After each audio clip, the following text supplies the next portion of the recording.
Okay.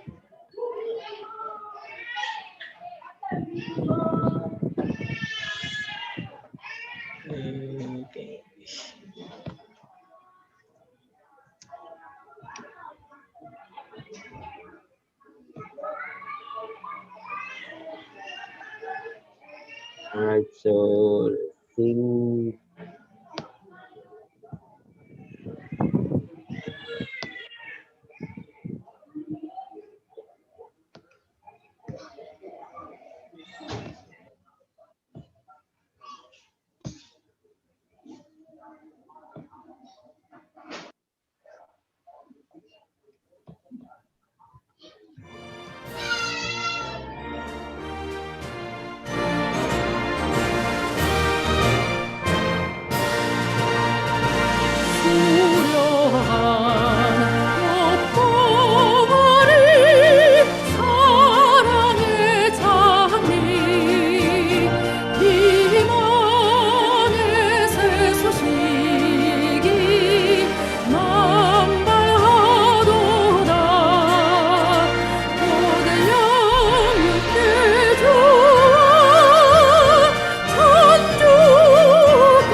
for opening prayer, may I request si Ana?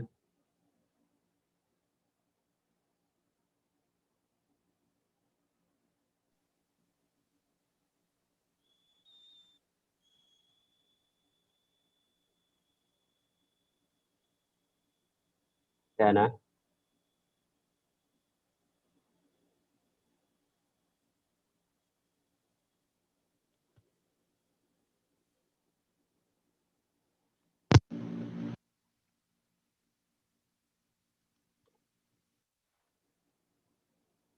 Si Ana?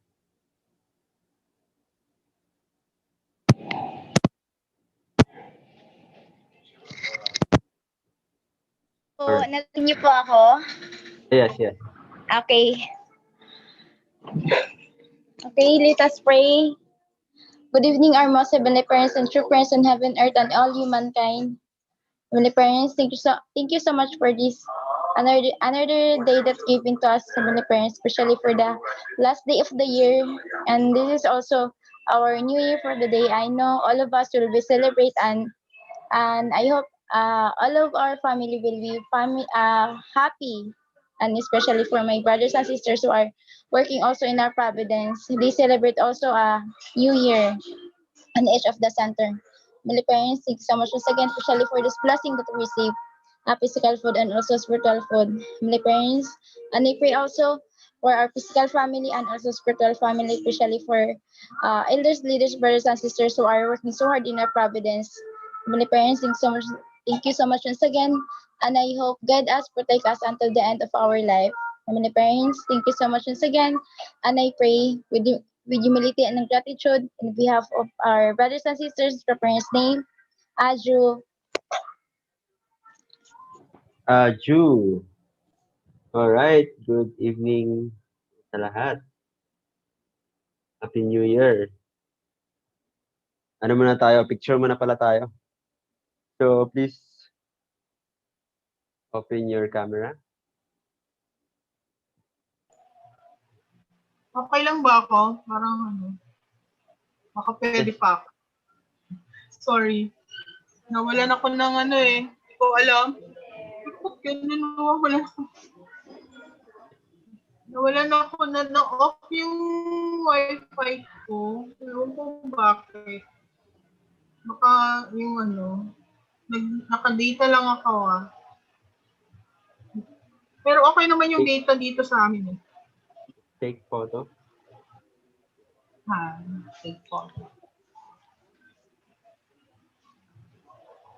Alright. So, Nagtatago si Monina.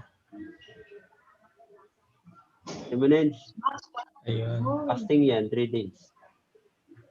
So, 3 days Oh. na ngayon. Kaya kami lang nakakain, hindi siya nakakain. Kami lang yung nag-samgupsal. Ganon? Dapat pumunta pala ako dyan. Lagi na lang kulang sir eh. Yung samgupsal. Samgupsal talaga. Kuya Aki? Yun. Alin? Ayoko, hindi ka pwede sumukay sa akin, Dad. For Nakasumak. Kuya Aki. Mag-internet ka ng sarili mo. Ano mo yung tatay mo? Other phone. Ayun.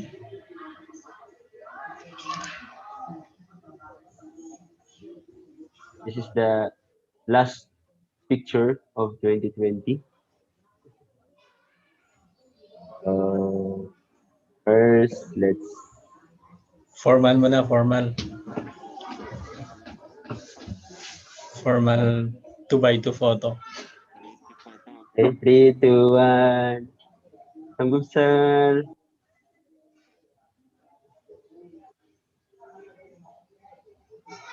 Next. Art. Sarang. Sarangyo.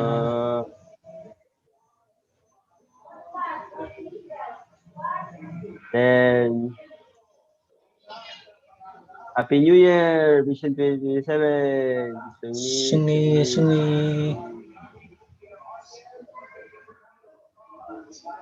Alright. Very much.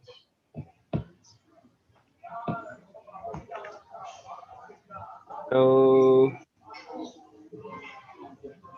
good evening once again. Kumain na ba lahat? Kasi busog na busog ako eh. Kumain na. May alas 12 pa. Kumain alas 12. Alas 12 pa ako, kuya. Maya pa kami. Mamaya, meron din naman kaming alas 12. Kaya... Alas 12 pa kami mag-break eh. Alright, so, welcome, brothers and sisters. So, long time no see. Pa ako MC. Ay, nga pala, ate. Actually, nakalimutan ko. Okay, let's welcome Ate Relina. Okay. Sobra ako. Ganun. Oh my God. Sorry ah. Good evening, brothers and sisters, participants of the 21 day Divine Principle Lecture. And today is our 12th day. ha? 12. 12 lang ba? I think so. Oo, no. 11. Oh, tapos na yung 11. So, 12 day na tayo. So, we will be discussing chapter 1. Chapter 1 na Sir Herwin. Chapter 1. Chapter 1 tayo. Section 1 Of si the Ate. part 2 of the Divine Principle. Diretso na ba tayo? Diretso na tayo or expectation muna? Anyone who knows, who have any stock knowledge about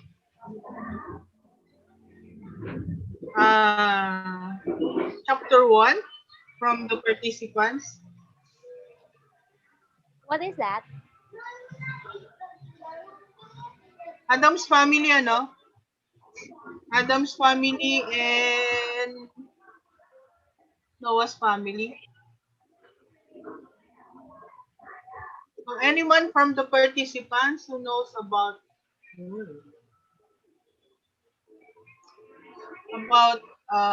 principle of restoration in Adam's family and Noah's family?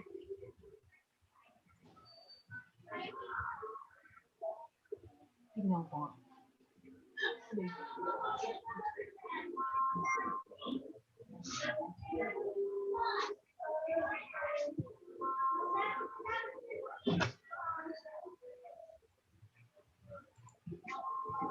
So, Pwede sumagot? Kuya Aki, favorite kita eh, di ba? Kuya Aki, are you there? Napagod ka pa sa ano? Sumali ka ba sa, kasali ba mga Japanese people? Kuya Aki, napagod ka ba sa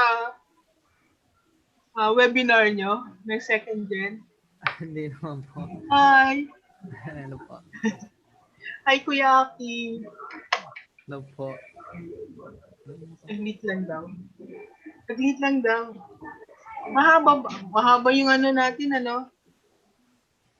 Meron tayong 7 minutes. Hello, rinig po ako. Any expectation or any stock knowledge about chapter 1 of part 2 of the Divine Principle? It's about providence of restoration in Adam's family and Noah's family.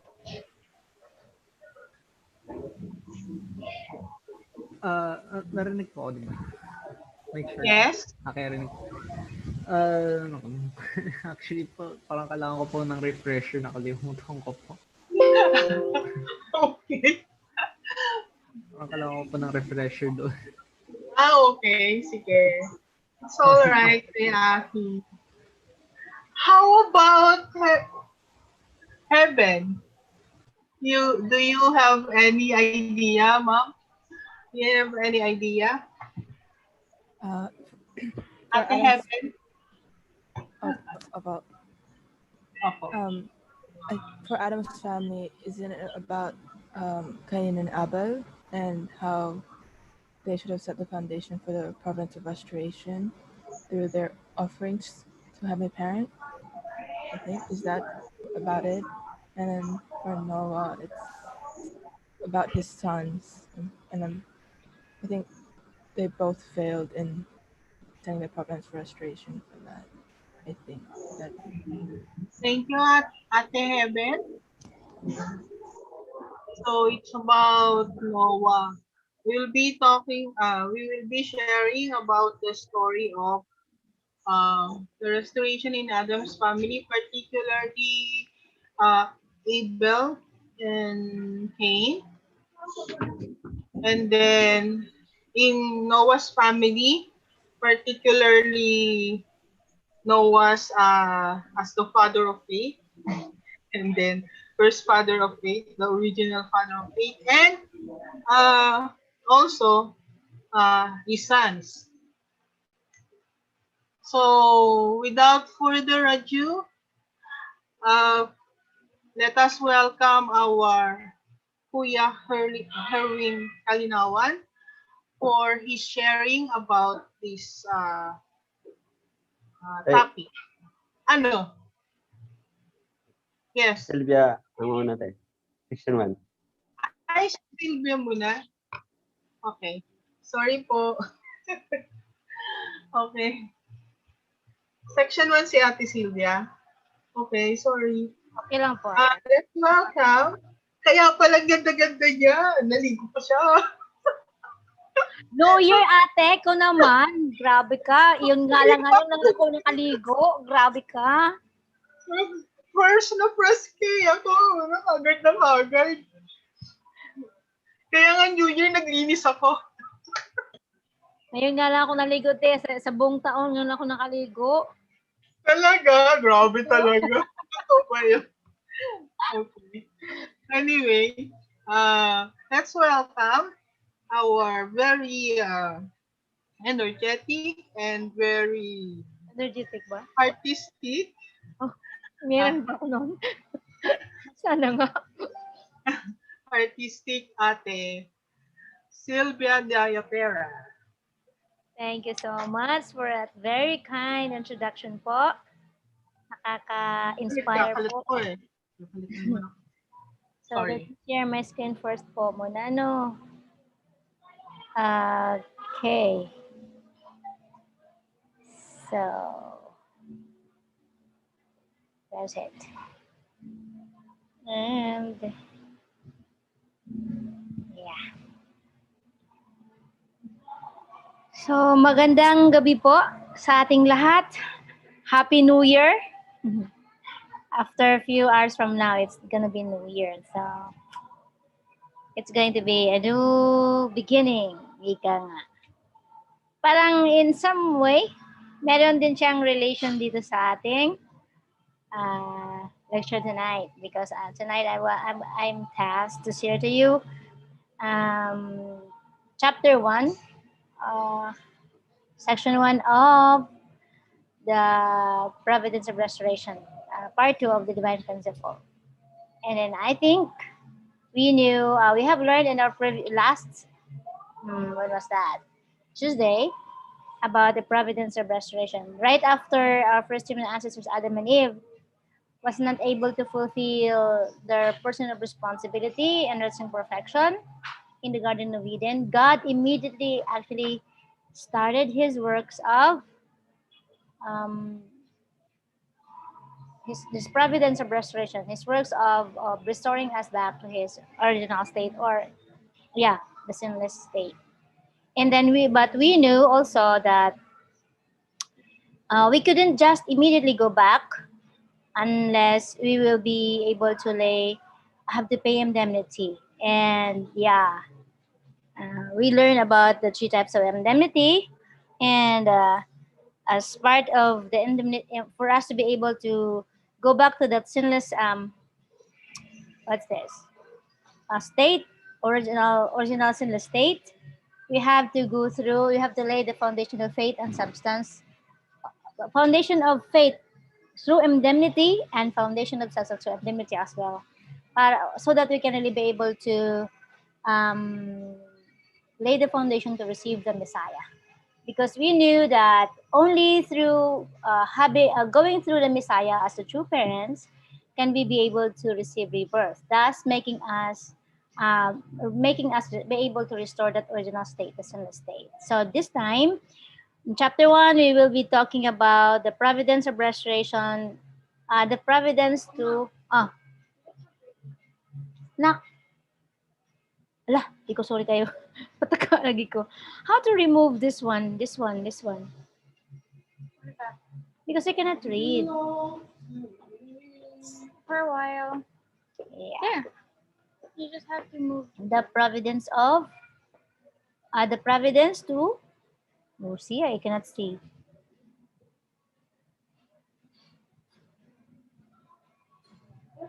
Okay.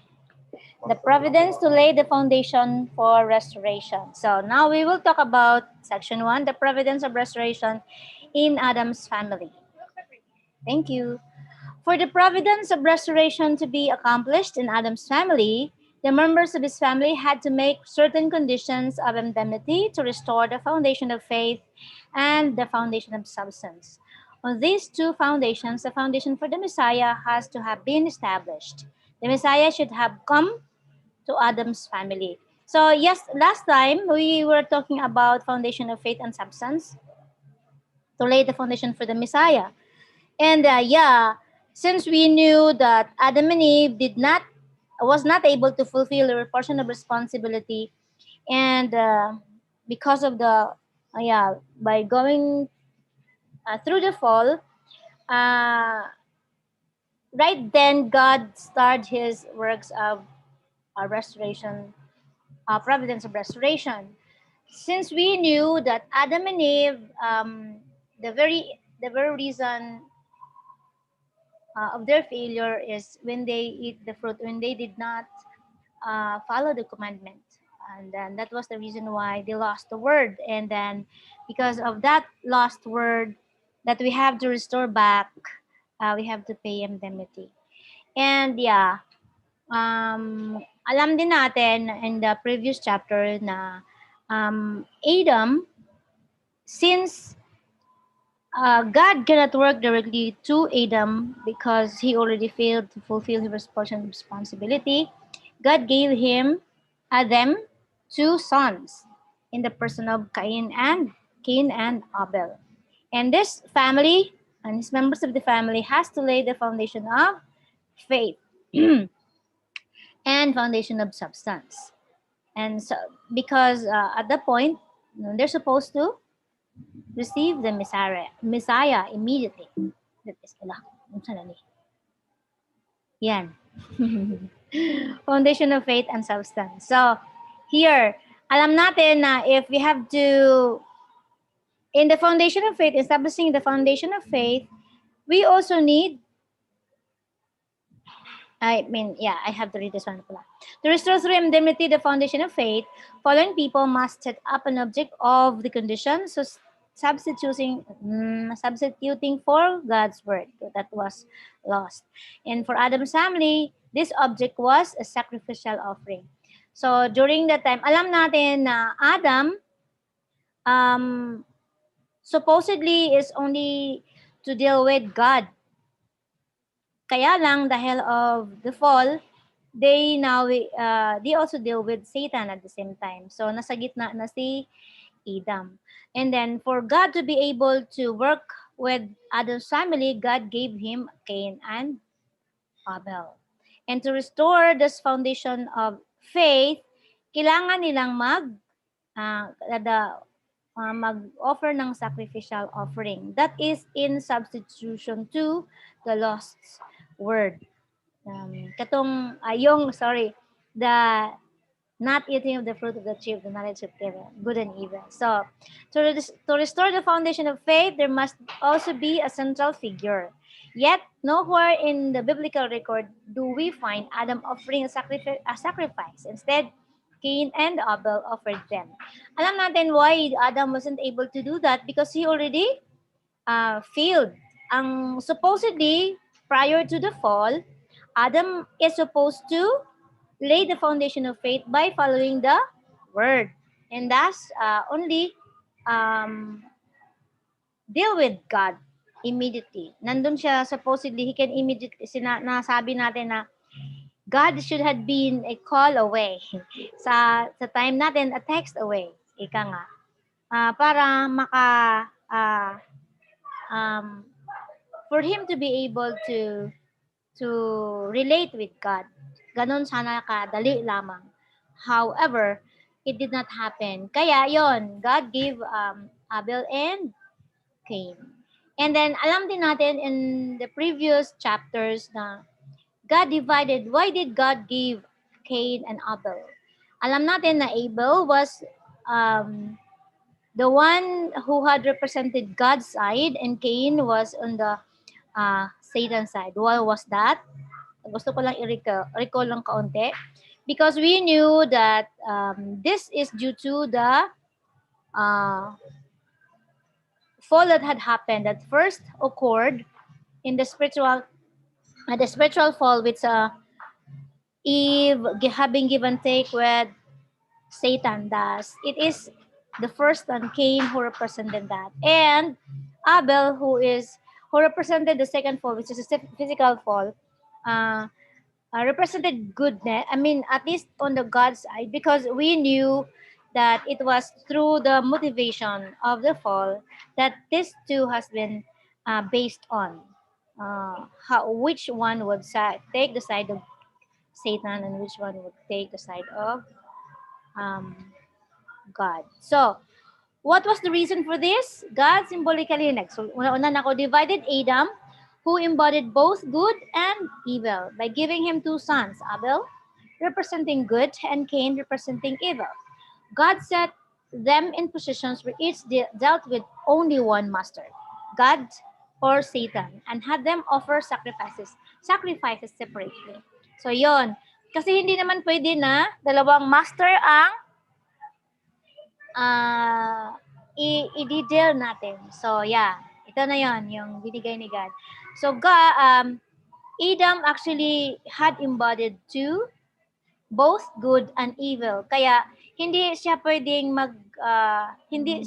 mag-lay ng foundation of it or mag-offer ng sacrifice.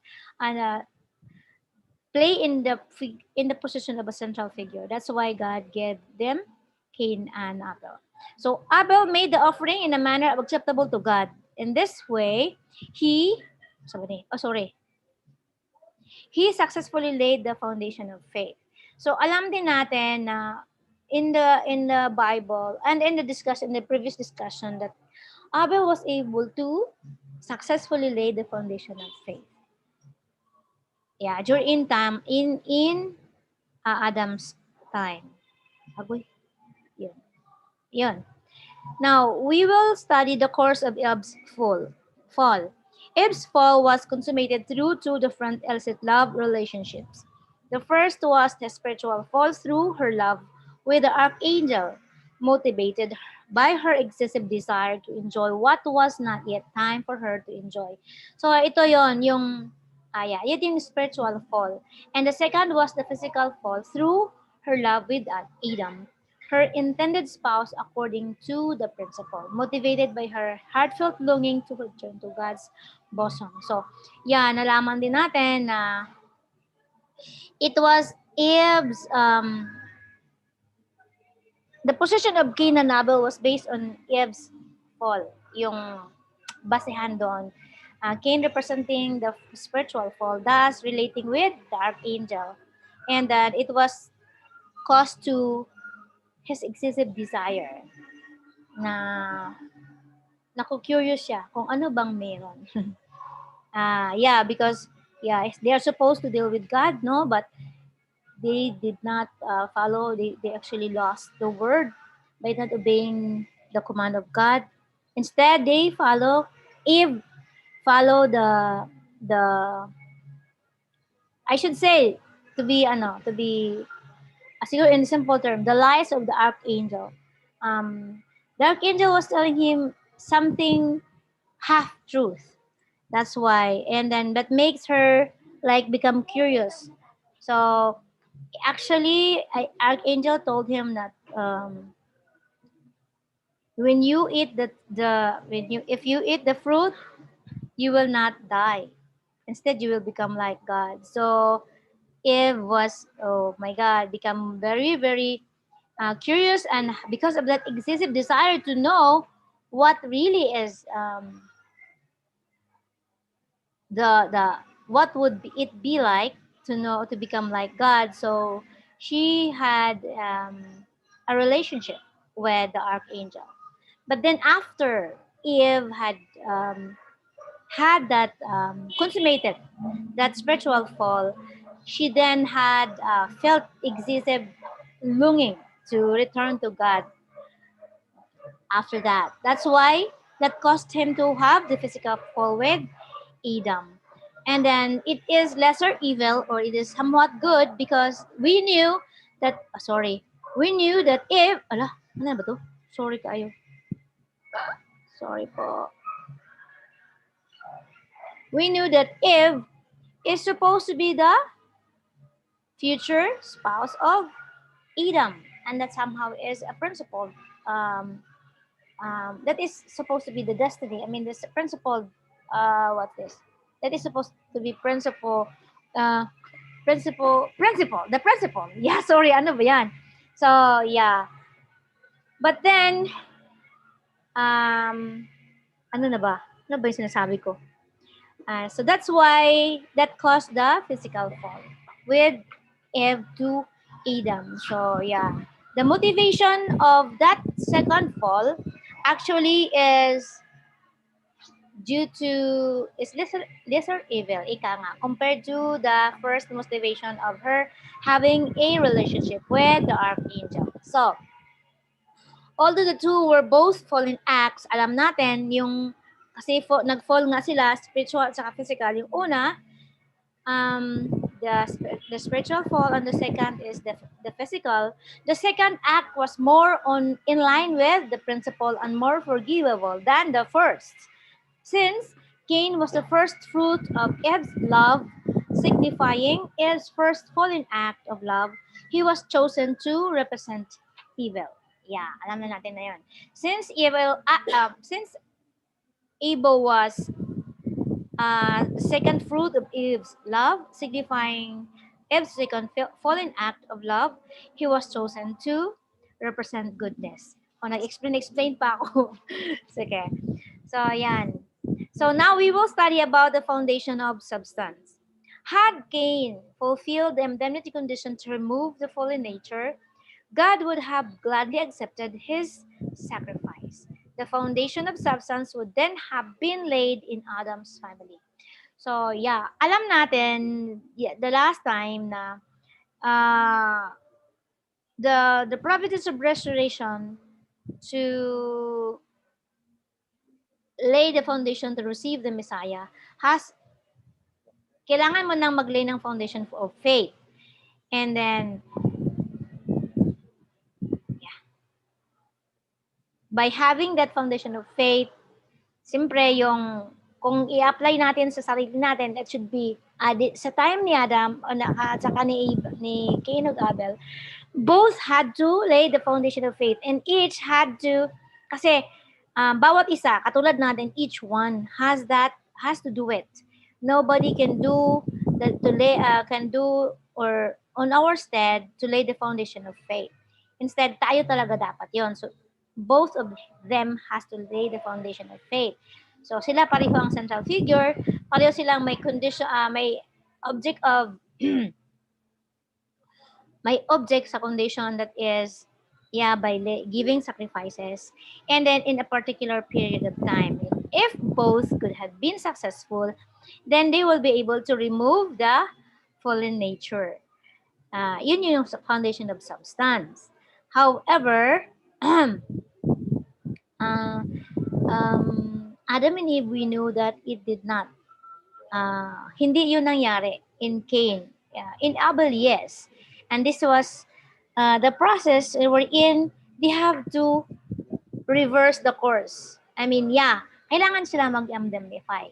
And then, to remove the fallen nature, a person must make an indemnity condition by taking a course which reverses the process through which human beings initially acquire the fallen nature. So, kailangan talaga natin ilay ang foundation of faith and try to really unite with what is the object of the condition or the condition for us to remove the fallen nature. That is to lay the foundation of substance.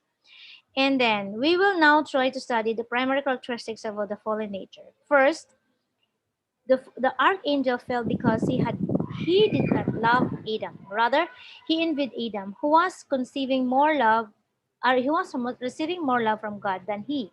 This was the first primary characteristics of the fallen nature, failing to take God's standpoint. So, alam natin na the fall was motivated by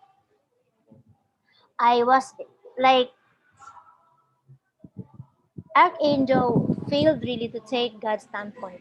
He was having a notion that he had been receiving less love than God giving love to Adam, God's first son. Yeah.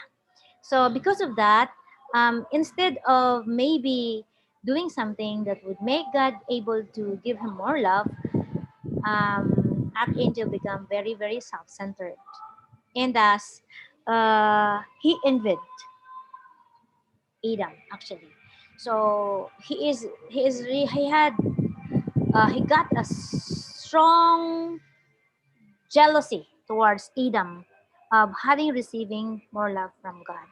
And then because of that, we knew that jealousy in itself supposedly is not bad if Archangel was able to find means or had motivated him to do more better uh, for God to like pay attention to him. But then, of course, we know very well that Archangel did not was not able to see it that way.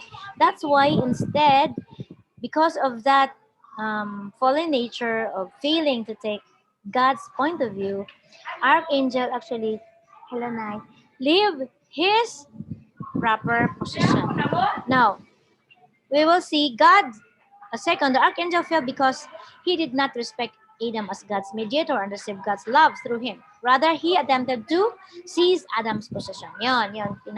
Gusto niyang kunin yung position ni Adam.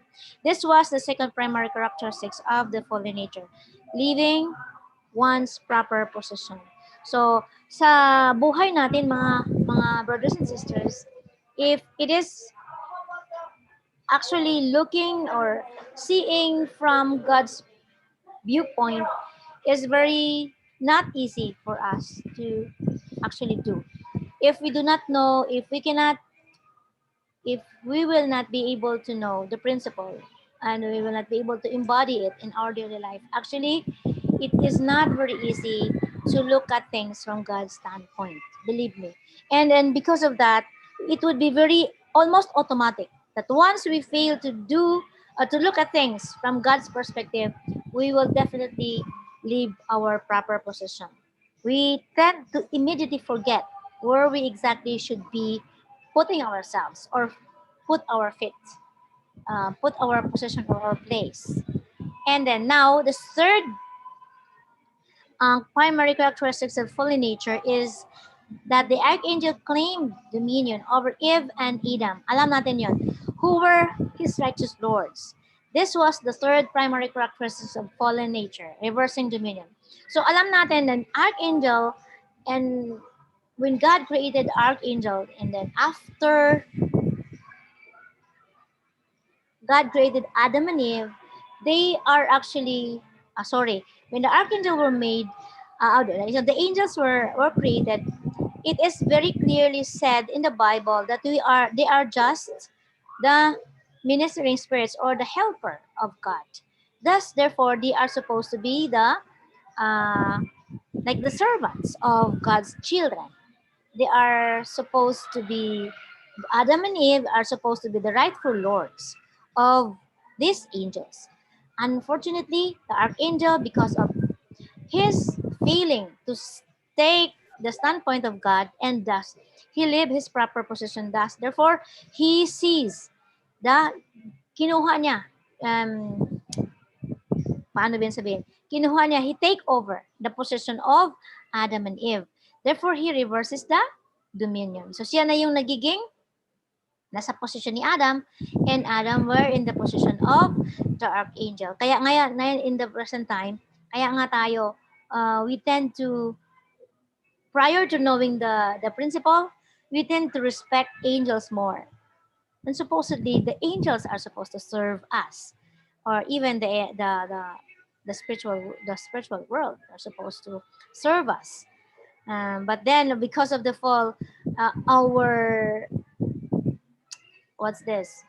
understanding, fallen man's understanding that angels are higher than us, human beings. Now, lastly, the fourth primary characteristics of the fallen nature is the archangel conveyed to Adam and Eve his evil will. This was the fourth primary characteristics of the fallen nature, for multiplying evil. So, kung titingnan natin in our present time, tayo, mabilis tayong halimbawa sa center or sa center na lang.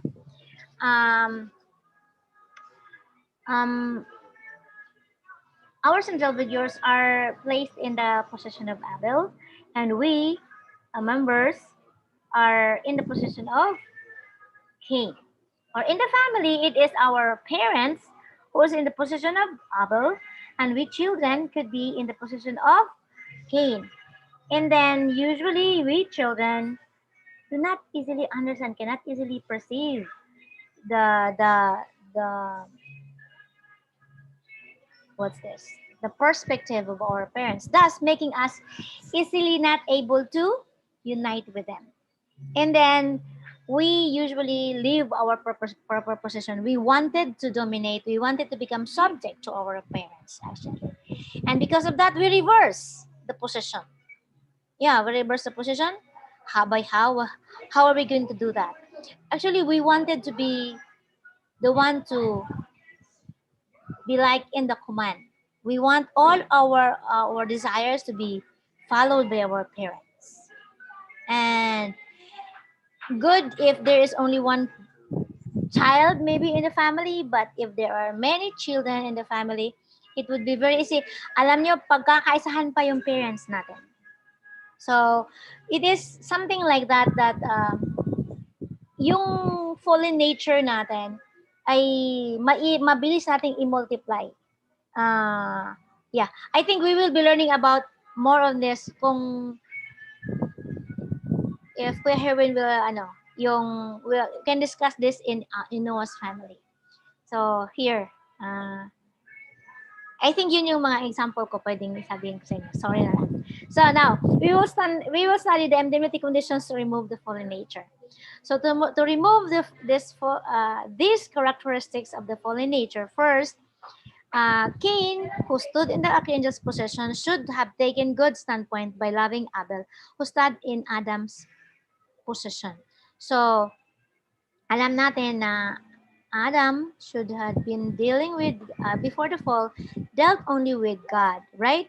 So, in Adam's family, it is now Abel who is in the position of Adam, who deals directly with God.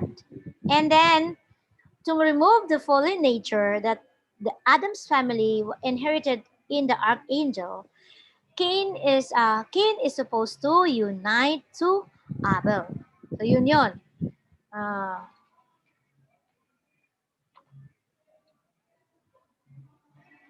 In such a manner, if Cain will unite with Abel, he will be able to see the standpoint of Adam, actually, supposedly, or Abel. That would be directly dealing with God alone. And then that is the first condition that Cain has to do. He has to unite. He has to be able, he should be able to see the standpoint of Abel, who is in the position of Adam, dealing with God directly. Second, Cain's condition is, Cain should have received God's love through Abel, because we knew na Cain is in the position to deal with Satan. So for him to be able to receive God's love, he should be able to unite with Abel. And thus, respecting Abel as a person who is the mediator between him and God. So, yun dapat. Makaka-receive si Cain ng love from God through Abel. Yun talaga ang dapat niyang gawin or ginawa sana.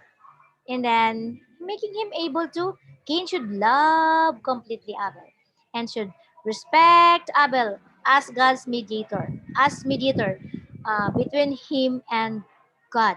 And then, kung yun ang mga kailangan gawin condition, indemnity conditions that Cain has to do for him to be able to remove the fallen nature. And also, Cain should have obediently submitted to Abel, accepting Abel's dominion.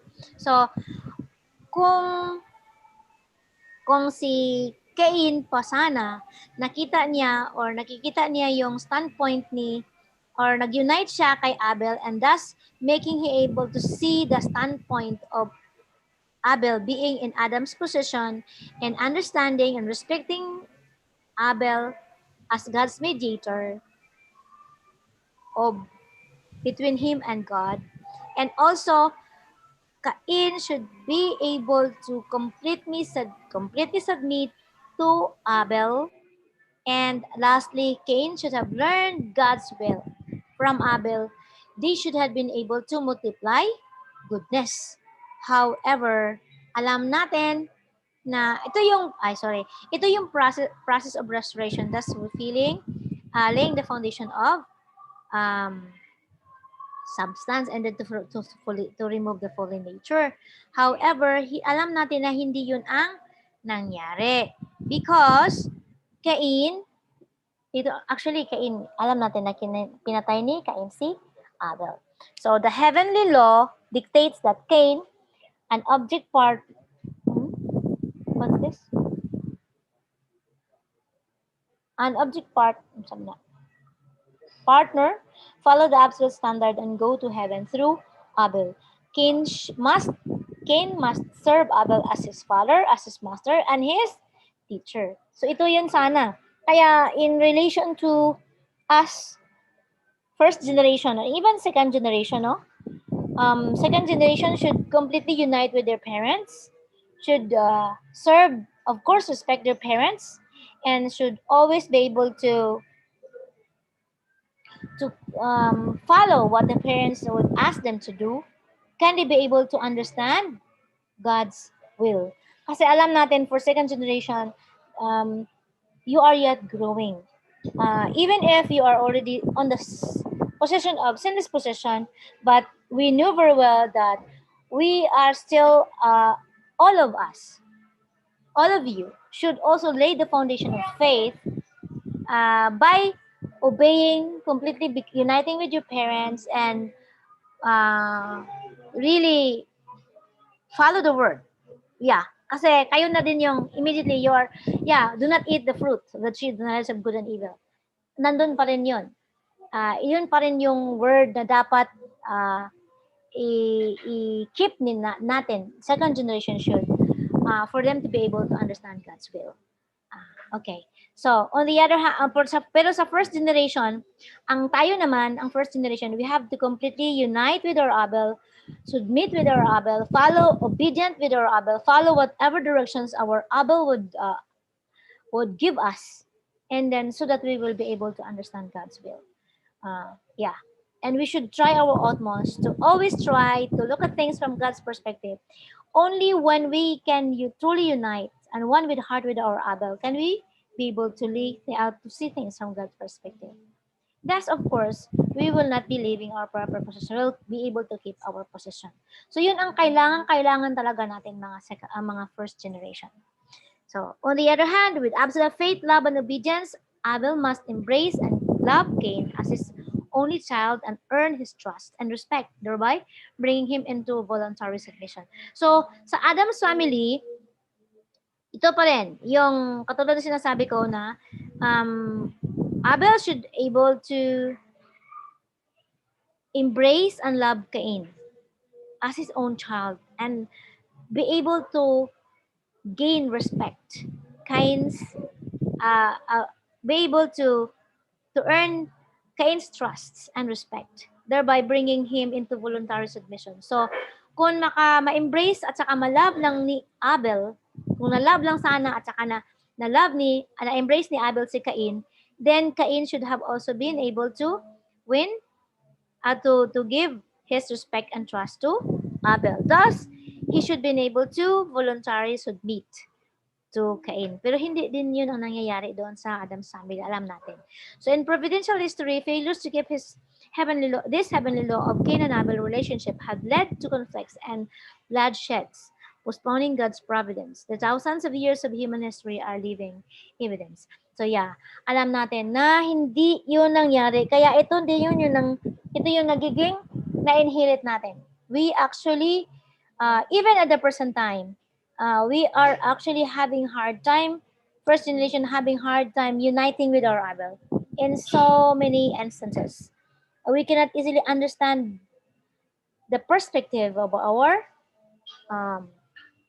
Abels, thus making us not able to truly unite and submit completely, whatever directions it is given to us. So, yun. What's this? So, we will now study the failure of the foundation of substance in Adam's family. Alam natin na Cain killed Abel, who is dealing with God and standing in the position of Adam. Thus, the foundation of substance was a failure. So, by Cain having killed killed Abel, in murdering Abel, Cain repeated the sin of the archangel. That is, he reenacted the very process which had given rise to the primary characteristics of the fallen nature. Adam's family thus failed to lay the foundation of substance. So, yeah, yung act ni Cain of killing Abel actually was the yung nirepeat niya yung process ng ginawa ni Archangel.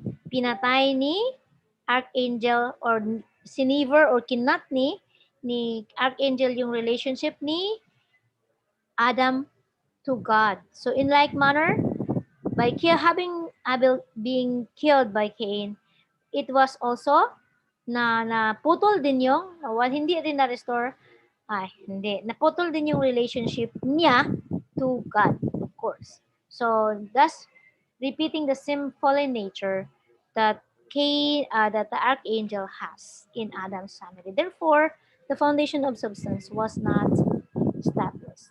Now, the providence of restoration, we will study the providence of restoration in Adam's family. When Abel made his sacrifice in a manner acceptable to God, he fulfilled the indemnity condition to restore the foundation of faith, and he firmly secured his position as the central figure in the substantial offering. Alam natin na ang foundation of faith in Adam's family was established because tinanggap ni God yung sacrifices ni Abel, thus making him assume the position of Adam. However, because Cain murdered Abel, they failed to make the substantial offering.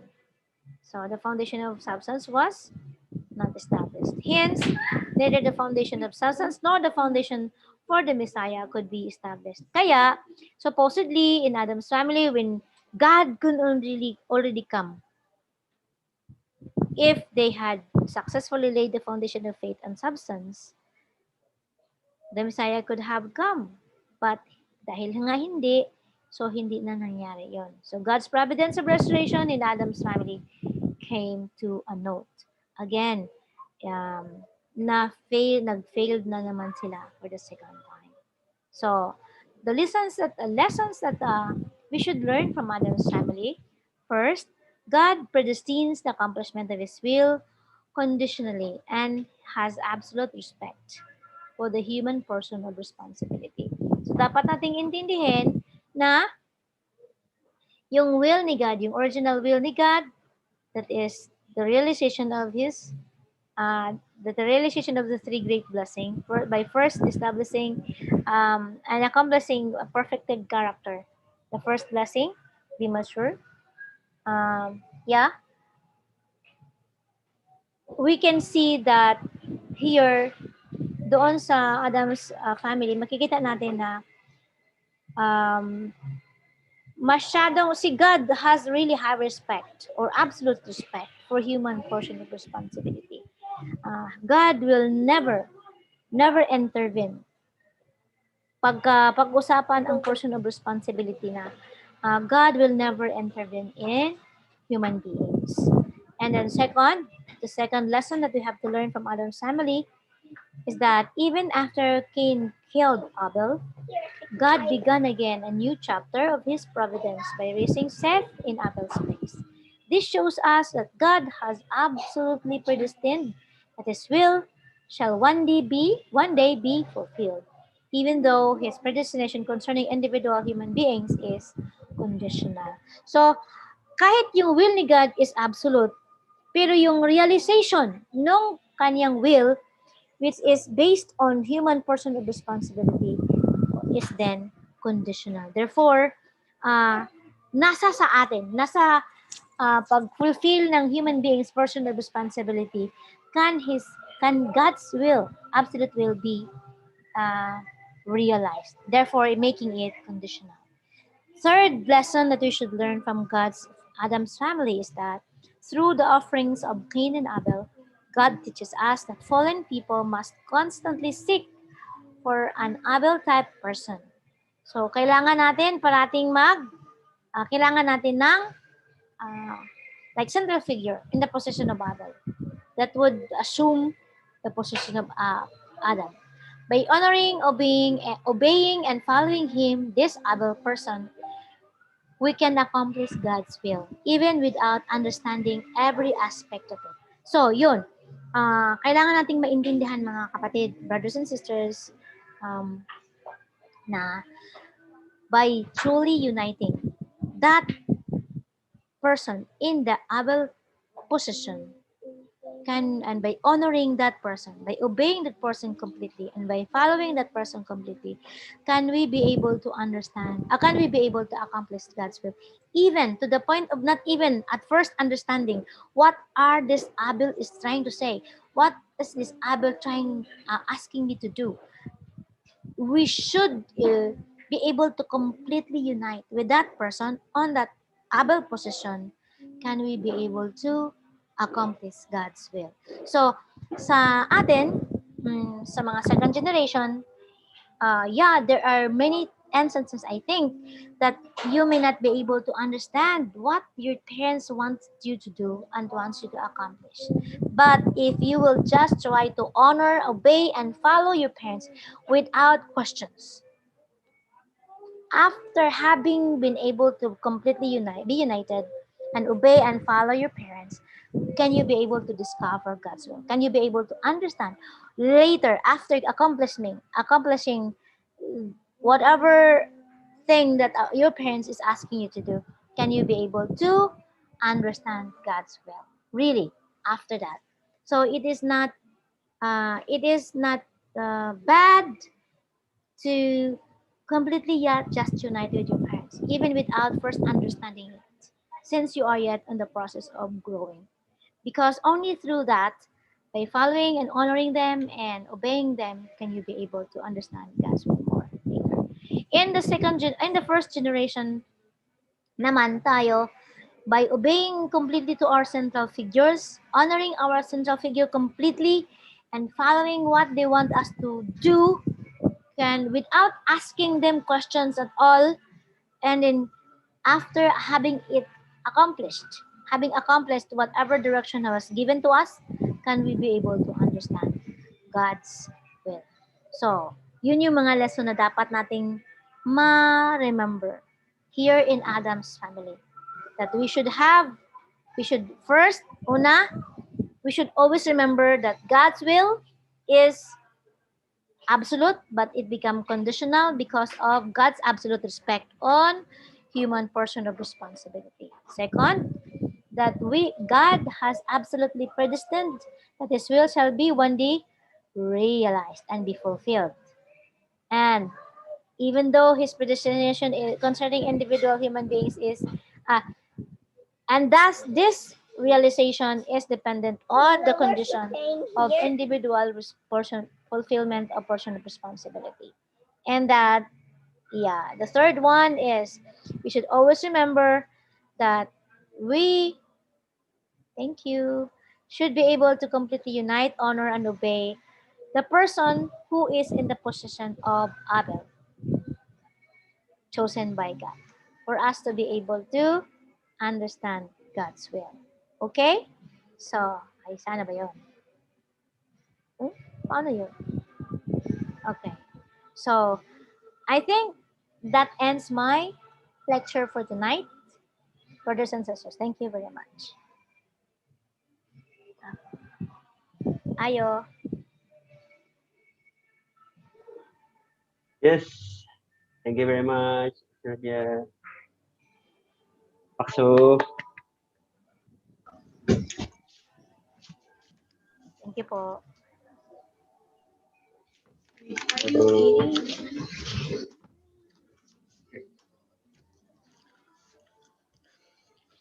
Okay. Wala ba si Monina? Hi, Monins.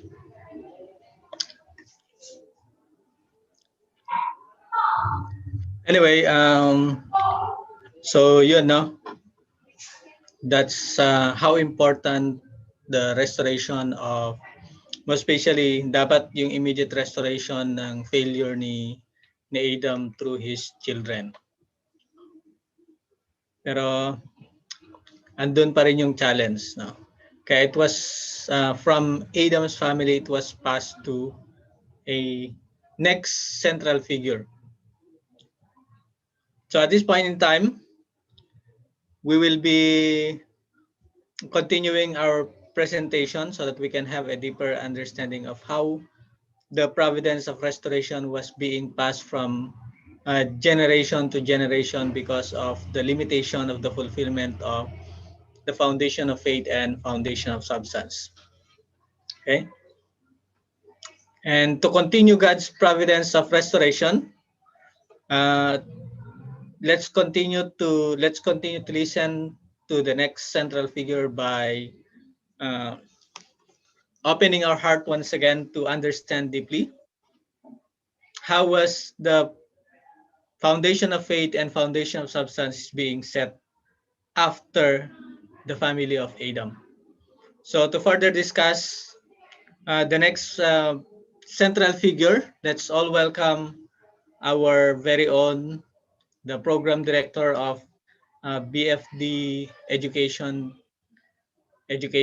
no other than Herwin Kalinawan.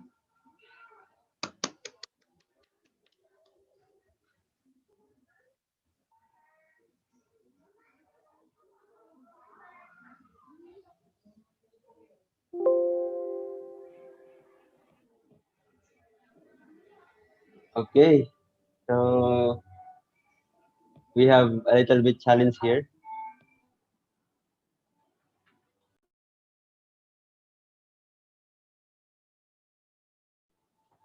So we have a little bit challenge here because our brothers and sisters are enjoying down below there in the hall, and then so you might hear some unnecessary noise. So let's use again our power, the power of our mind and body unity.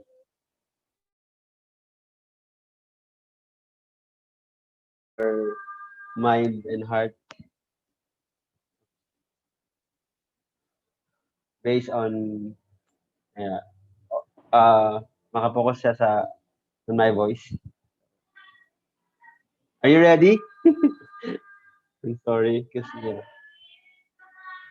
Yes, we are po. all right. So, all right. So we are now in our section 2, the providence of restoration in Noah's family, and the failure of their failure, especially the failure of Cain, who killed Abel. So since Cain in Adam's family, as what we recall, Cain killed Abel. The providence of God um, centering on Adam's family was not fulfilled.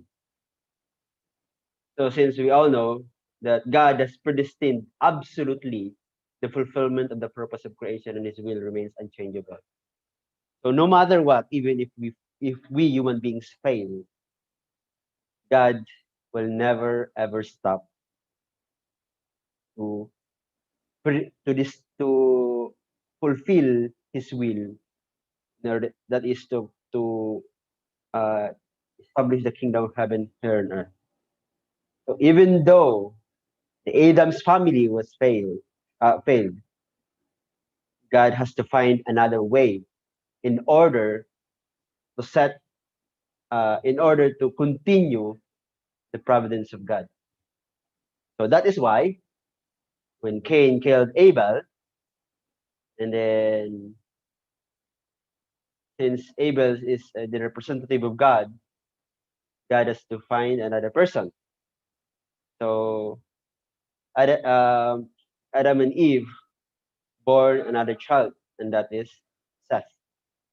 Seth represents in replace in the position of Abel. So, and in Seth's descendants, that is where the family of Noah started. So here, God, upon the foundation of the loyal heart which Abel demonstrated toward heaven, chose Seth in his place. From among Seth's descendants, God chose Noah's family and commenced a new chapter in his providence. Noah's family was responsible to fulfill the indemnity condition to restore the foundation of faith, and then the indemnity condition to restore the foundation of substance. They were to resolve through indemnity the foundation for the Messiah, which Adam's family had failed to lay. So, since we are in the part two of the divine principle, which is the providence of restoration, and since the same what Adam's family were doing, they are laying the foundation of faith and substance in order to receive the Messiah. So, since they failed, now we are now a Noah's family, and then the Noah's family will also do the same. They have to lay the foundation of faith and foundation of substance in order to lay the foundation for the Messiah. So if we could remember, in laying the foundation of in laying the foundation for the Messiah, we have two factors: the foundation of faith and substance. And now let's start with foundation of faith. And then in laying the foundation of faith, there are three necessary conditions. First, there should be a central figure, condition, object for condition, and numerical period. So, centering upon Noah's family, the central figure is Noah. So, why is it Noah? Bakit nga ba? Hindi ba pwedeng before Noah? Kasi, if we are going to study the generation from Adam to Noah, it is in Noah's family, it is the 10th generation. And in accordance with the principle of creation, number 10 symbolizes unity towards God or perfection. So which means in the 10th generation, God can work again. This family can unite again towards God, can work again towards God.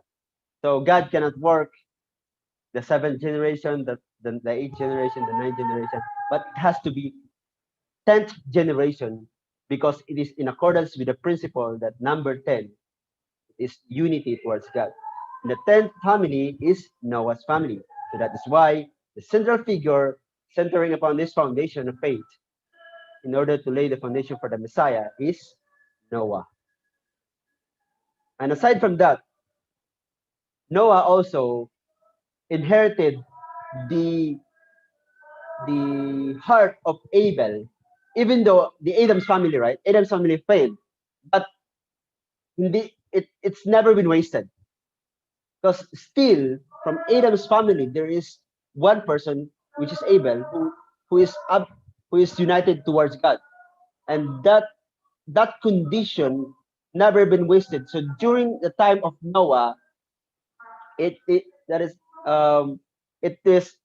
was passed down to Noah's family, that kind of condition of Abel. So it's because of the Noah's heart God can work again in the third generation center. It's because of Abel's heart, God can work again, centering upon Noah's family. And the years between Adam to Noah, it's 1,600 years.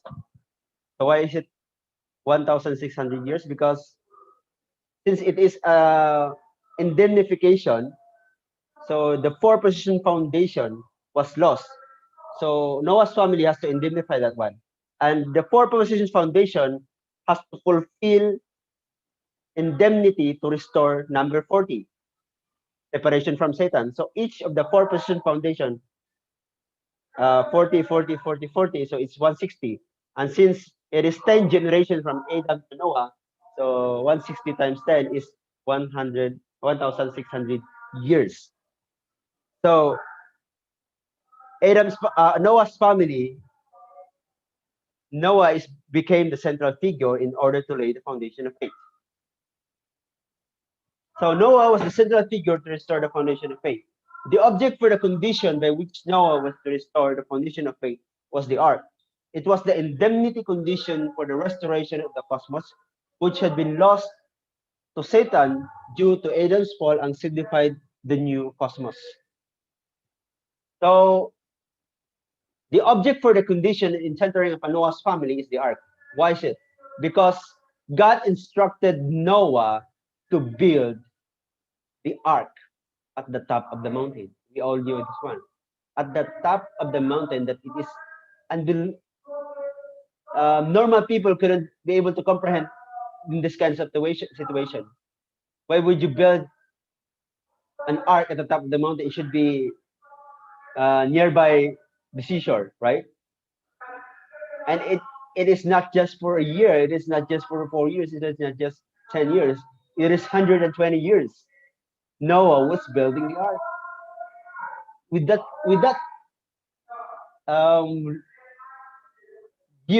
long of years, it symbolizes it's about your faith towards God. Therefore, Noah had this really absolute faith towards God, even if the family of Noah criticized him. Sometimes doesn't believe in him. Whose God are you talking to?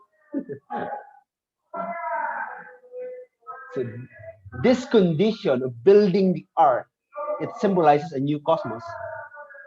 It is the foundation of faith of Noah towards God. And there is a numerical period. What is the numerical period? 40 days. Why is it 40 days? Because indemnification, four position foundation times 10 generation is equal to 40. So every family has four position foundation. So first generation, for second generation, so times 10 is 40. So from Adam to Noah, Noah's family had to indemnify all those generations. And through that number 40 in order to separate from Satan. So those are the foundation of faith, centering upon Noah, and the object for condition is the ark, and the indemnification numerical period is 40 days.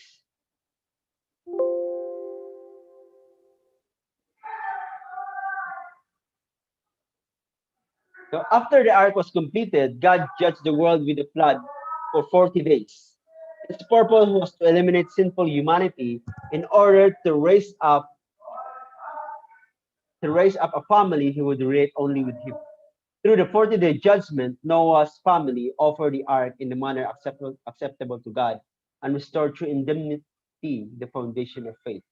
So the 40 days is to eliminate sinful humanity in order to raise up a family who would relate only with God. And that is the family of Noah. So when during the time of Noah is also the time of the last days, the same as what we've experienced right now, the last days. The time also of Noah is the last days, because God judged the world through flood judgment for 40 days. So after the 40 days flood judgment, the environment is new. So Noah's Ark is what I have said here. It symbolizes a new cosmos. Like God created somehow like created a new world, but not literally. It's just the ark symbolizes a new cosmos after the judgment, the 40 days judgment. So why did God choose a 40-day period for the flood? Since the goal of restoration is to complete the proposition foundation, God worked to raise up each of the 10 generations from Adam to Noah by setting up an indemnity period to restore the number 40, the number 4. In total, the period from Adam to Noah was an indemnity period to restore the number 40. Due to the lustfulness of the people of those days, however, this indemnity period of the number 40 was defiled by Satan. Therefore, God set the period of the flood judgment at 40 days as the indemnity period to restore the number 40. By fulfilling this numerical period of indemnity, God intended to restore the foundation of faith. The number 40 thus became the characteristics of dispensation for the separation of Satan, which are necessary for restoring the foundation of faith. So that is why the number 40 is necessary. It happens, it's because of the failure of Adam's family. If Adam's family have succeeded, then no need for the separation from Satan. So we can therefore conclude that centering upon Noah's family, the foundation of faith has been laid. So what's next to fulfill? Ano yung kulang? We need to fulfill the foundation of substance. So since we are finished with the foundation of faith, how could Noah's family could lay the foundation of substance? So, foundation of substance. Noah's son, Shem and Ham, were to have stood in the position of Cain and Abel, respectively. Had they then succeeded in the substantial offering of fulfilling the indemnity condition to remove the fallen nature, they would have laid the foundation of substance. So for Noah's family to make an acceptable substantial offering, Ham, Noah's second son and the central figure of the substantial offering, was to restore the position of Abel. So centering upon the foundation of substance. So since we are restoring in Noah's family, we are restoring also what happened during the time of Adam and Eve, Adam's family. So since Cain killed Abel, God, Ham and Shem also has to stood in the position of Cain and Abel. This is restoration. So Ham and Shem should restore what happened during the time of Cain and Abel. But here in Noah's family, Abel, the one who represents as Abel is Ham, and Shem represents Cain. So in fulfilling the foundation of substance, there should be an indemnity condition to remove the fallen nature.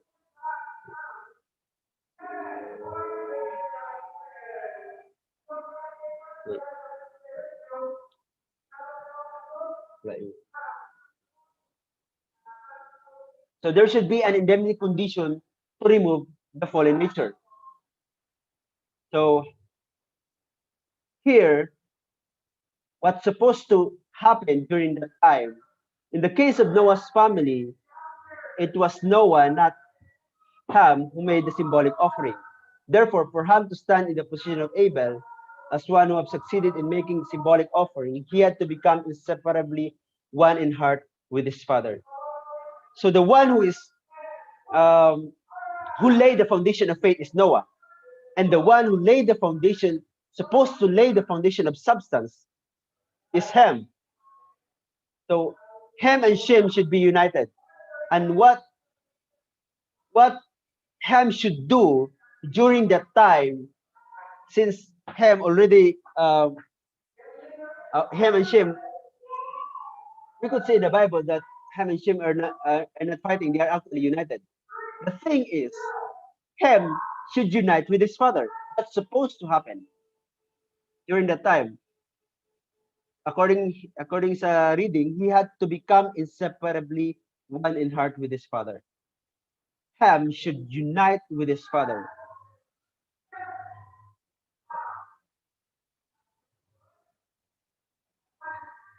So Noah cannot be restored by himself, just as Adam needed his son Abel for his own restoration. Noah's son must unite with his father for the restoration of the father. Otherwise, the fallen father-son relationship cannot be restored and they cannot return to the original world. It is the child who begins the providence of salvation. It is originally the father's task. However, since the father fell, the child must take it up. So according to speeches the father, that there should be a father-son relationship during that time. The time of Adam's family and the Noah's family to supposed to have this father-son relationship. So therefore, there's a unity between the time of Adam's family, Adam and Abel. But during the time of Noah, what happened? Let's see. Are they united? Noah and Ham. Let's see. Providence achieved Ham's artistic oneness with Noah. Let us examine how God worked to help Ham become one in heart with Noah. So, in the scriptures in the Bible of Genesis chapter 9, verse 20 to 26, reports that when Ham saw his father laying naked in his tent, he felt ashamed of Noah and stirred up the same feelings in his brothers, Shem and Japheth.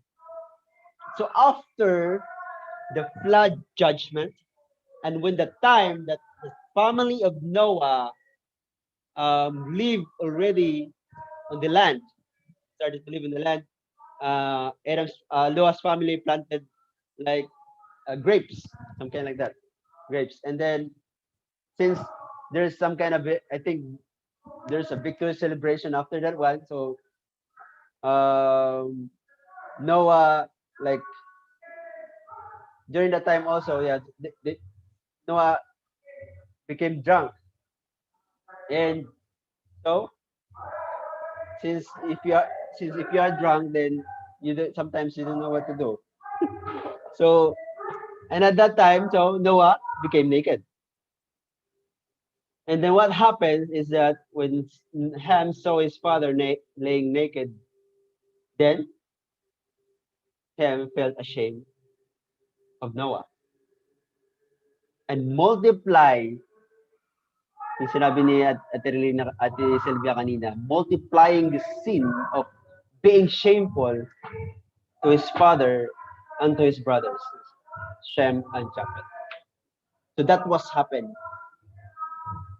When Ham felt ashamed of his father's nakedness, an act that resembled Adam and Eve's covering their lower parts and hiding, he made a condition for Satan to enter. Hence, this feeling and act constitute a sin. So why is it that feeling ashamed, Ham's feeling ashamed of Noah is a sin? As what I have said, this is, in this providence, this is an indemnification, the restoration during of what happened, of what was the things that was lost during the fall. And during the fall, when we go back, when Adam and Eve commit the sin, they started to cover their lower parts. They realized that they were naked. But before the fall, according to the Bible scripture, they were not ashamed. But after the fall, they realized that they were naked. So they covered their lower parts, which the sexual parts which became the reason why the fall happened. And the same what Noah's family should have done. Noah's family should have restored this kind of feeling that Ham should not feel ashamed, the same of what happened of Adam and Eve, that they feel ashamed with themselves when they were naked. Ham also should not be ashamed to his father if he has united with his father, one in heart with his father. Truly love is with his father. Ham should not be ashamed with Noah's nakedness. That's supposed what will happen during that time, during the time of Noah's family. So consequently, Ham could not restore through indemnity the possession of Abel, from which to make substantial offering. Since Ham thus failed to establish the foundation of substance, the providence of restoration in Noah's family ended in failure. So therefore, since Ham is not totally united with Noah, the foundation of faith, of removing the fallen nature, sabi ko kanina dito, indemnity condition to remove the fallen nature doesn't happen. So they still have that kind of nature, fallen nature, that they inherited from Adam and Eve. Noah still have that kind of fallen nature. So the foundation of faith was not established. Therefore,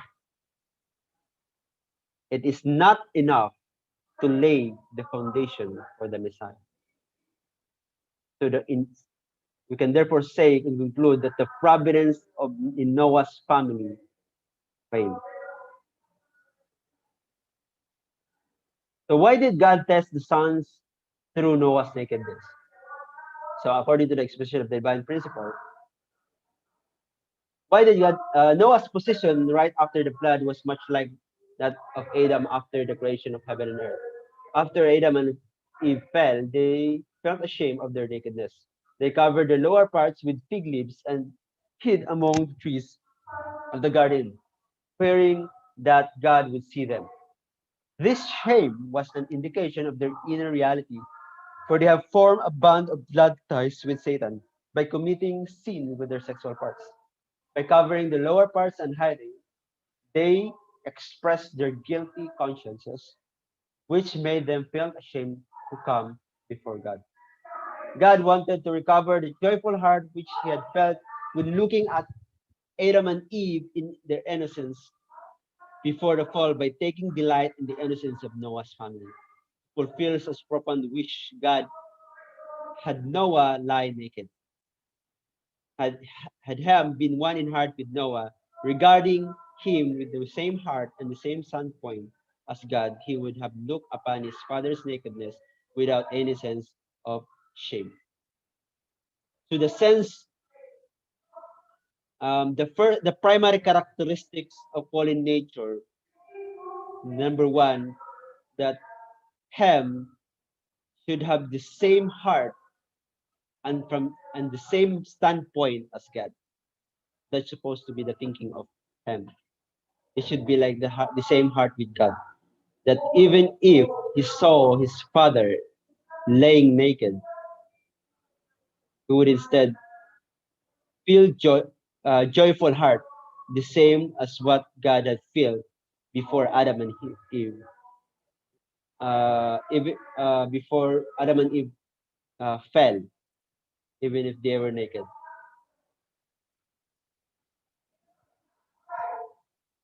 So those are the family of Noah. Again, that's what that's what I have said. In Noah's family, it was they failed. They laid the foundation of faith, but the foundation of substance was the problem. So centering upon Noah's family, they couldn't be able to lay the foundation for the Messiah. So what are the lessons from Noah's family? First, in walking the course laid out by heaven, we must be humble, obedient, and enduring. So we could really reflect from this one, especially the heart of Noah, being obedient and being humble towards God, towards the people, to have absolute obedience to God and enduring. Really, for how many years? If we ask ourselves, how much long are we gonna offer our life to true parents? Can we still, can we like do it for a lifetime? If you have that confident enough, then yeah, you could say for a lifetime. But me, I hope not. Not. I hope everybody have that kind of heart. But human beings, yeah, we should avoid that kind of feelings that we. It's easy for us to change in a moment. So endure, and experience God's heart. Second, the providence in Noah's family teaches us about God's conditional predestination of the fulfillment of his will and his respect for the human portion of responsibility. So yeah, again and again, God's conditional predestination of the fulfillment of his will. Even though God's will is absolute, but its fulfillment is conditional. So it depends also with the human portion of responsibility. We've learned from this one also during the time of Adam's family. Right? So how about now? Are we going to repeat this again and again? We cannot afford that one. Third, despite the fact that God had striven arduously for a long time to find Noah and raise him up as the father of faith, when his family could not fulfill its responsibility, God, though regretful, did not hesitate to abandon him and chose Abraham in his place. So yeah, um, failing our responsibility is really dangerous. So as much as possible, yeah, we shouldn't fail. How painful it would be if we always have this kind of we failed again and again. Anyway, um, when we look at the worldwide level, the worldwide foundation, Father already laid the worldwide foundation. And even if you fail individually, the providence of God will continue. The will of God will continue. And thanks to true parents, because that's what I said, is they laid already the foundation worldwide. So if I fail, I will be left behind. But before I die, I still have, even if I die, I still have to follow the principle of restoration. It will become harder. It will be very, very difficult. That will be happen. That would happen. So, as much as possible, I should not fail. We shouldn't fail. Because whether you like it or not, when you fail, the providence will still continue. God's kingdom of heaven will still continue. But for your family, will prolong and prolong. So now is the right time to start the providence within your family. So according to Father, if Noah had understood the principle, he should have proclaimed before all his family the 40-day flood judgment, which I have accomplished through 120 years of toil, will have nothing to do with whatever mistakes you make in the future. Fathers has always held some sort of rally or proclamation ceremony after the end of the providence. This is like tying the two nuts of on a handkerchief. The top knot and bottom knot are entirely separate. So making proclamations is like tying nuts. When there are two upright knots, no matter how wrong it goes in the bottom, it goes up. It cannot come up to the top because of the knot. So yeah, we've heard many times, and we saw through Father many times.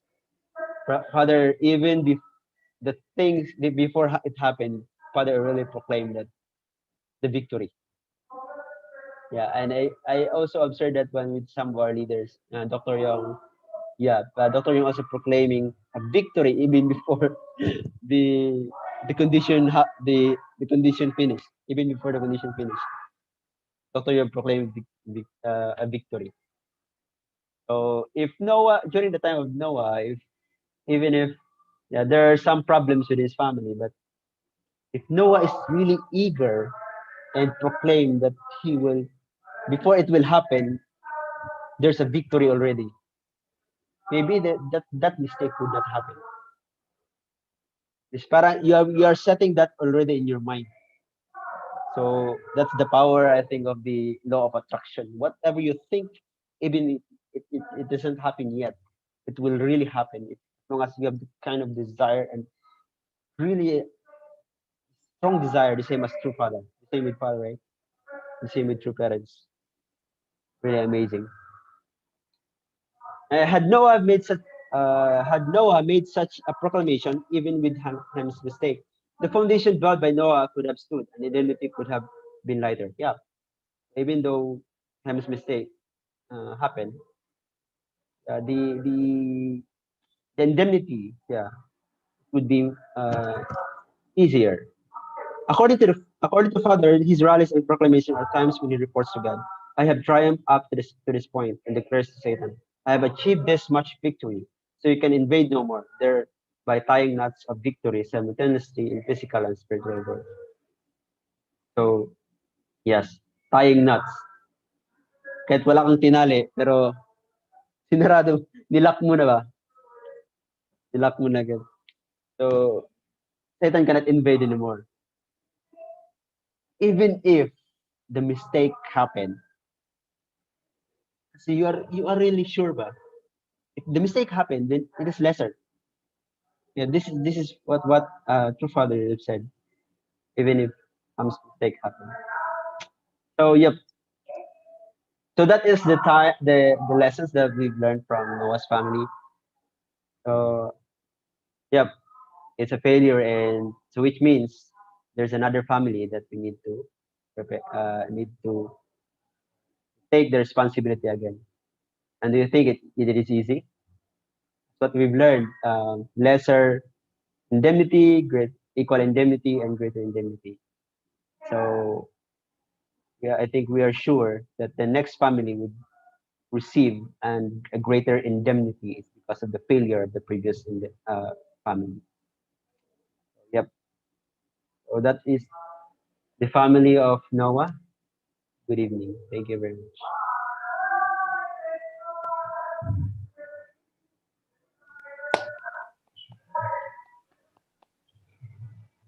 Thank you, Sir Harwin, for that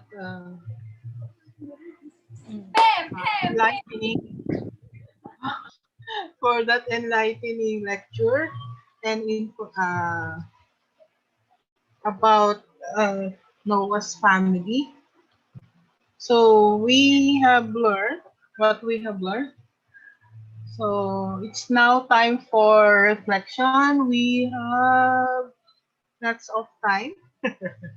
Who's going to volunteer? Pero na po mag-volunteer this time. Konti lang kayo, pero marami pang time. Alphabetical order na lang ba? Or paano ko nakikita sa aking ano? Sige. Meron ba kayong gustong mauna? Ate Sylvia, sino gusto mong mauna?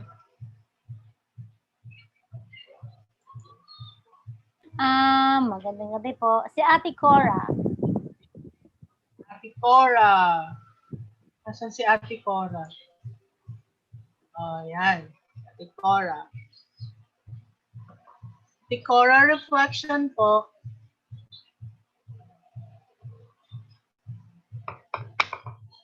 Ate Cora. Good evening po. Happy New Year po. Happy New Year po. Ilang oras na lang? 3 oras. Ay, wala na 3 oras. Less than 3 hours na lang. Less than 3 hours na lang. Okay New po. Year. Grabe. Tatanda na naman tayo. Yes, ma'am. Miss Corazon. Okay po. Ang reflection ko po ngayon sa naging topic po natin.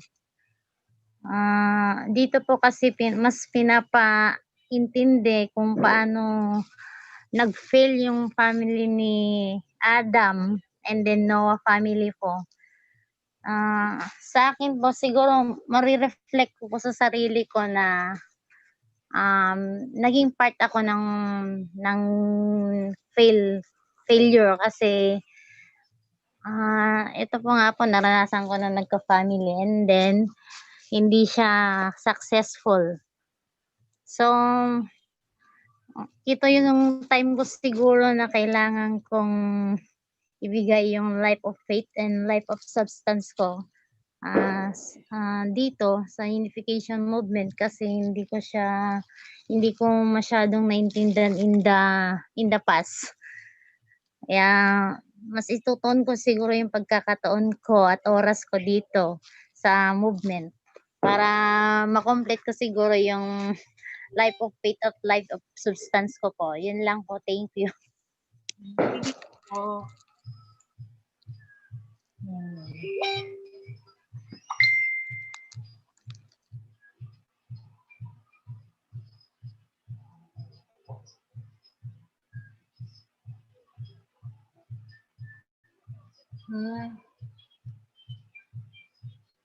Paki-open po yung camera po nila.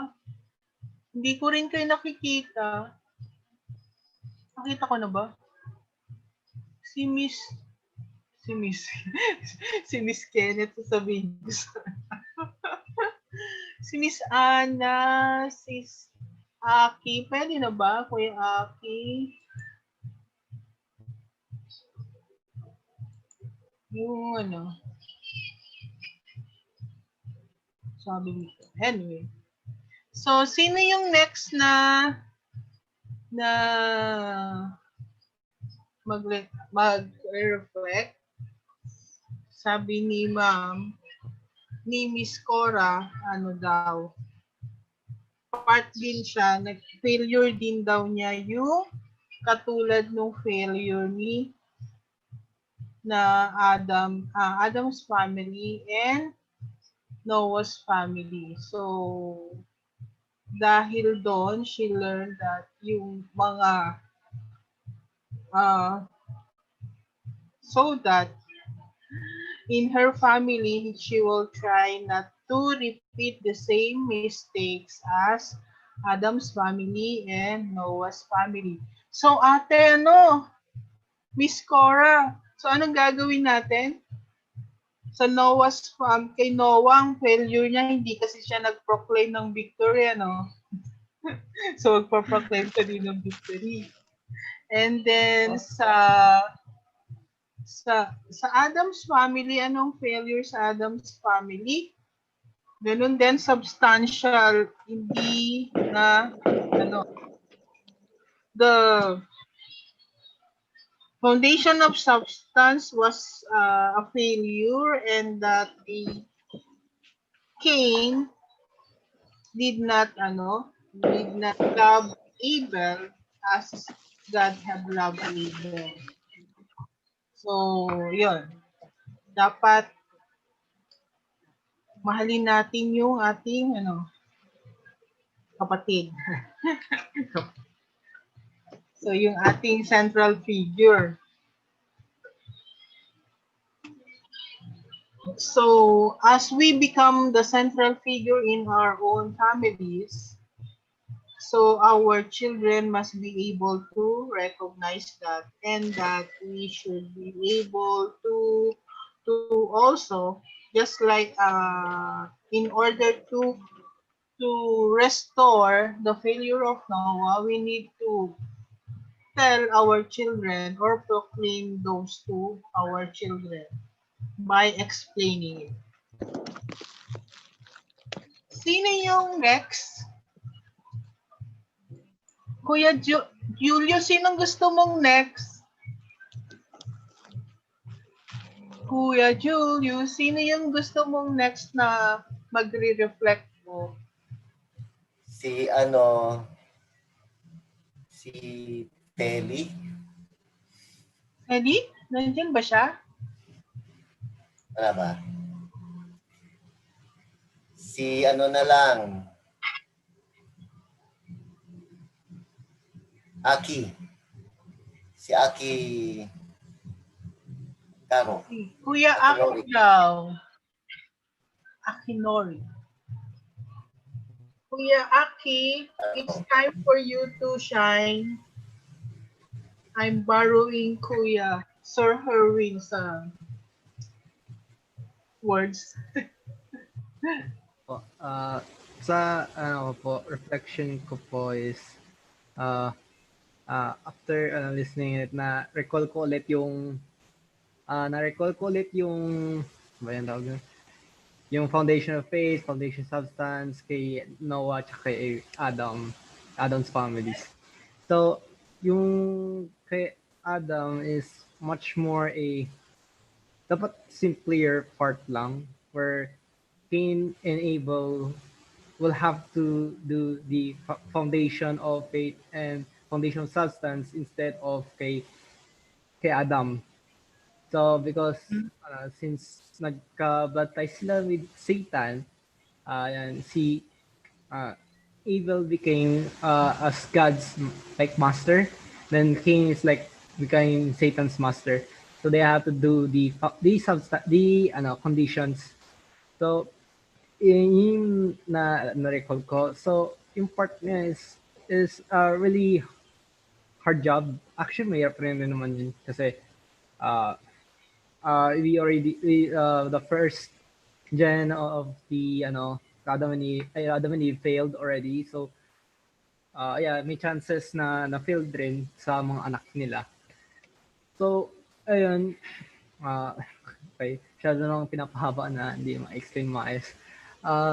So ang kaitindi ko dun sa part ngayon is like when they ano ba explain? Wait lang. So when Adam and Eve, Cain and Abel failed by killing Abel. Cain killed Abel. Yan yung reason na nagkaroon ng failure plus yung sacrifice na di na-accept ni God kay Cain.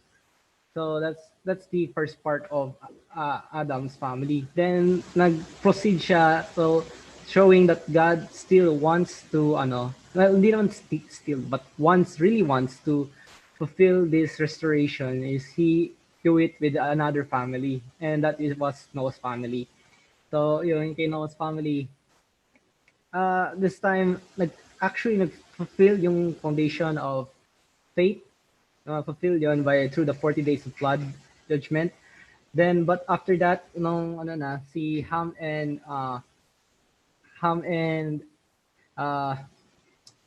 Noah, yung father-son relationship didn't actually happen because of how Ham felt ashamed of his father's nakedness. And that results like the same as how Adam and Eve felt ashamed from God because they were naked. So ayun, yung so that cause to more problems in the near future, in the next generation, and they laid the foundation for the Messiah. So ang pinaka point na nakita ko dito is God really does want to restore this world. Talagang sinipagan ni God na gawin niya tong providence of restoration kahit ilang beses mauulit to, kahit ilang times siya mag-wait, is really amazing to hear from God. It's like really inspiring to hear that God really loves us.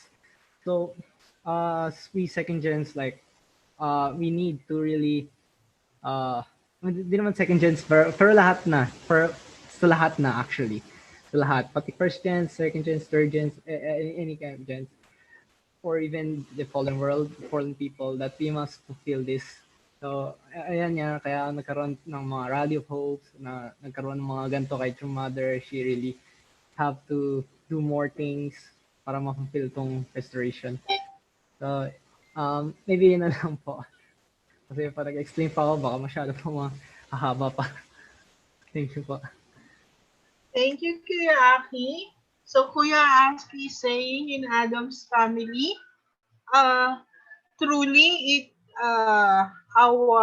we as children we inherit our the success and failure of our uh, parents or our ancestors. So so that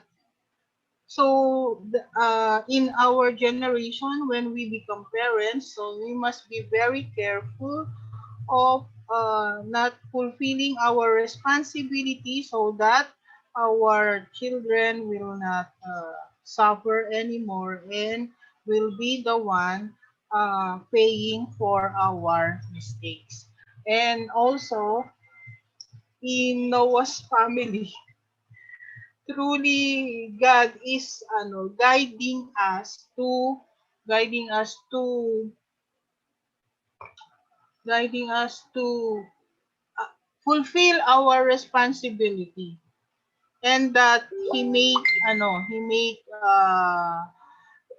is setting us up in order to uh, fulfill our portion of responsibility. All we have to do is to recognize that that is a way God is setting up us in order to fulfill our responsibility and learn from Ham's mistake, not being able to recognize God, setting him up to fulfill his responsibility. So who is next? Silang magkapatid na lang naiwan. Sino mauuna? Yung ate? Si ate? Si ate? Si ate? Si ate Nevian? Ay, meron dyan pa pala si Miss Anna, pero si ate Nevian muna. Okay, let's welcome ate Nevian for your reflection. Good evening, brothers and sisters. My reflection tonight is sort of similar to Kuya Akinori's. I think it was nice to recall the history of Adam's and Noah's family, and how they were given the task to lay the foundation of faith and the foundation of substance. Because it's not really mentioned at school or anywhere else. So not a lot of people know about not a lot of people know about it. I think it's nice to understand how where they made how where and how they failed to lay the foundation of substance. For example, how Cain killed Abel instead of voluntarily submitting to him. So it's good to know how to understand how how they failed to lay the foundation, so that no one, so that that we would actually make a similar mistake. Yeah, thank you. Okay po. Thank you, ate Nevian. So ate Nevian is saying that it is a very it's very important for us to be humble so that we can do our portion of responsibility, because that is what Cain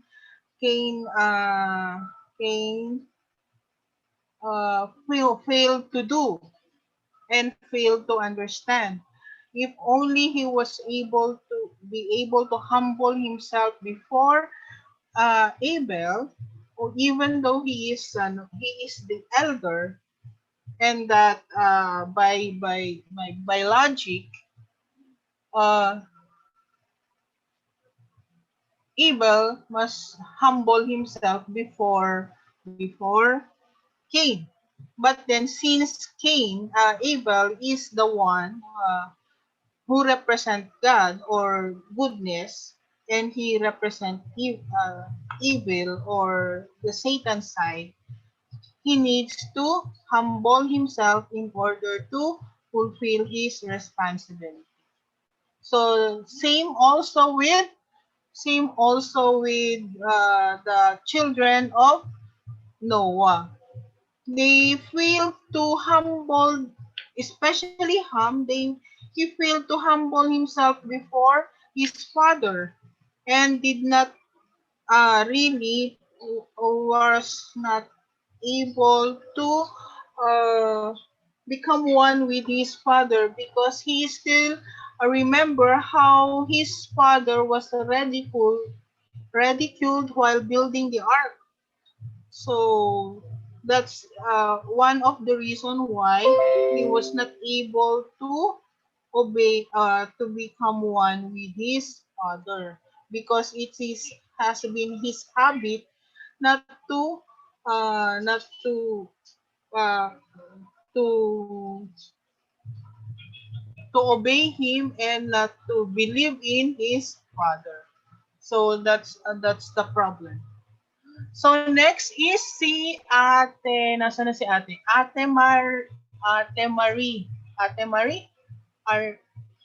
Ana Marie Argel.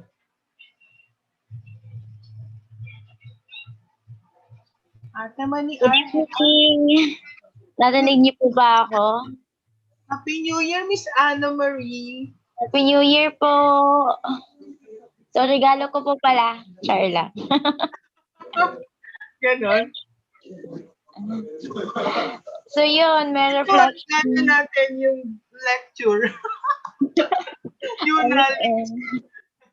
Yung lecture natin, failure ng mga ancestors po natin. Yes. Yun Okay. po.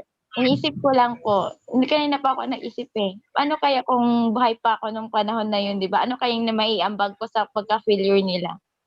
Siguro matagal na din akong pinatay. Although biro siya, pero siguro totoo naman siguro. Di ba? Kaya, yun, yung pagkakamali nila sa natin ngayon, hindi na siguro although nagagawa na pa natin yung pagkakamali nila, pero hindi na ganun kalala, di ba? Although sa family ko, may pagkakamali din sila, pero hindi ganun ka, hindi ganun kalala, na kumbaga nahanapan ng solution agad. Kahit na sa sarili ko minsan there's a lot of struggles sa sarili ko talaga, pero siguro normal na lang yun, ganun lang. So, kumbaga I realize na talaga, mas important talaga na see the positive sides and yun, bright sides also, para hindi ka ganun ma-negative about sa kung anong natutunan mo about sa divine principle, ganun po. So, although marami pa talagang matutunan, especially itong movement natin.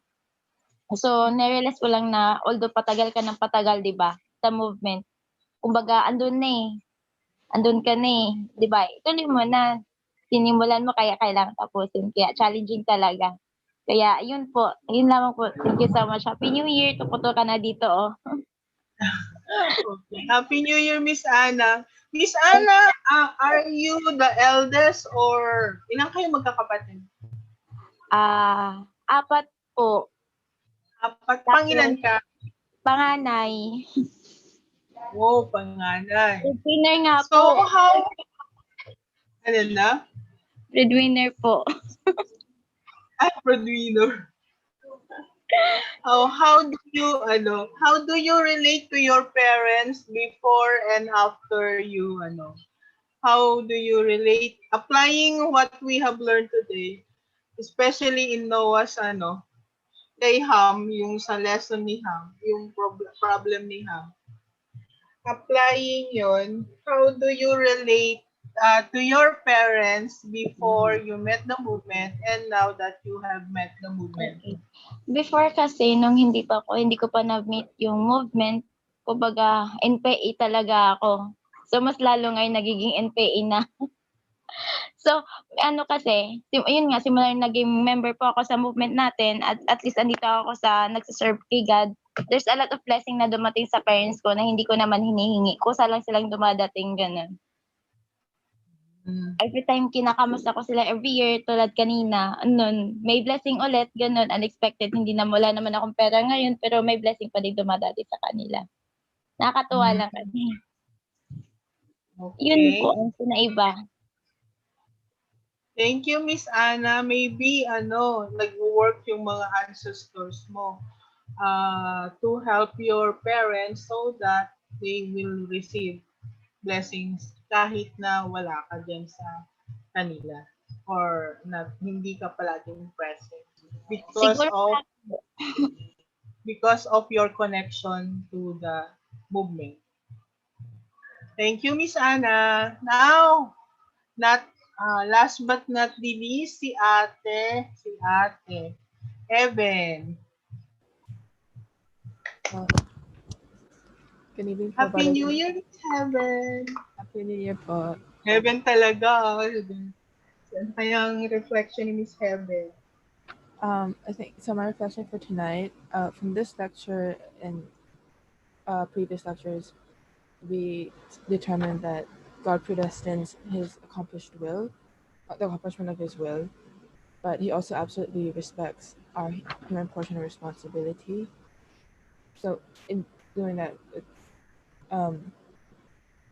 it's also important for us to be able to fulfill our portion of responsibility and not to fail, just like Adam and Noah's families did, because it was also mentioned that in Noah's family, because Noah's family failed, God didn't hesitate to abandon their family and move on to Abraham's family.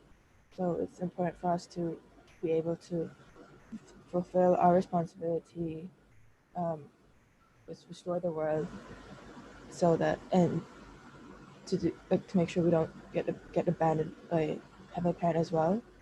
So I think that's really bring in the importance of fulfilling our human portion of responsibility while we're here on earth.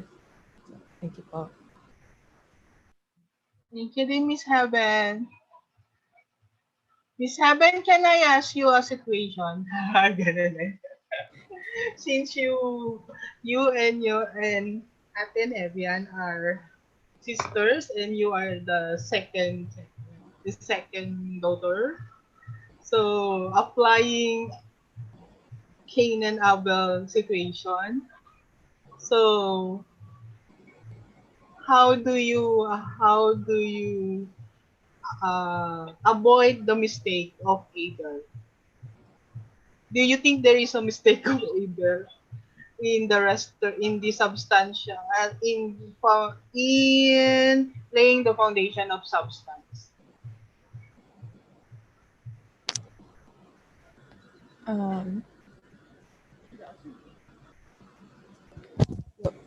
Biglang ganun eh. Pinahirapan ka ba?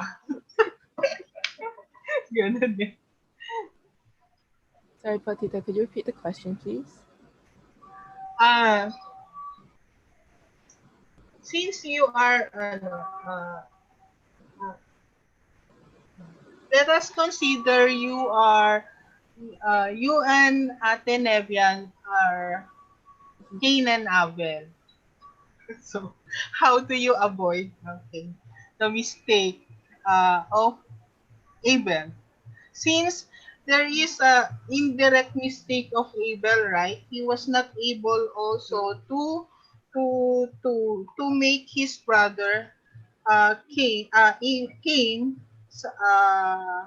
he must have humbled himself to his brother Cain so that Cain will be able to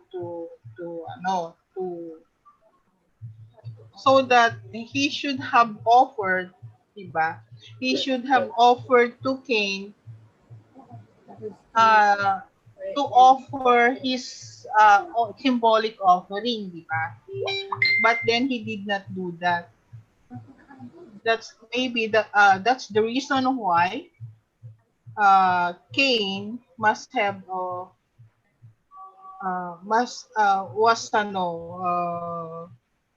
was very disappointed with him, and thus to the point of killing him, di ba? So that's yun. How do you avoid it? Ganun. If you are Cain and Abel, you are standing as Cain, and your ate Nevian is Cain. Your Abel and your ate Nevian is Cain. Well, I think well, Adnan and I don't fight. Well, we have our disagreements, but we always end up just well. It's clear to us that we obviously love each other as siblings, and that's clear in what we do in our daily lives. And we also respect each other. Like, we don't bring each other down, and I guess we're all just supporting each other. So I think having that sort of relationship would have probably helped Cain and Abel if they could trust each other as siblings. I think then they could have learned to love each other, and Cain could have received God's love as well. I think. Yeah. Does that answer the question? Actually, di ko siya masyadong madinig. Nadinig niyo ba? Sir Erwin, patulong. Narinig mo?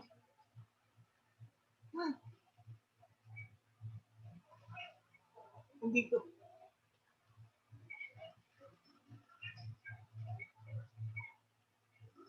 Kahit hindi ko kasi narinig eh. Nahihiya akong paulit. It's okay, Tita. She can repeat that. Okay. I'll then speak louder. Teka. Right.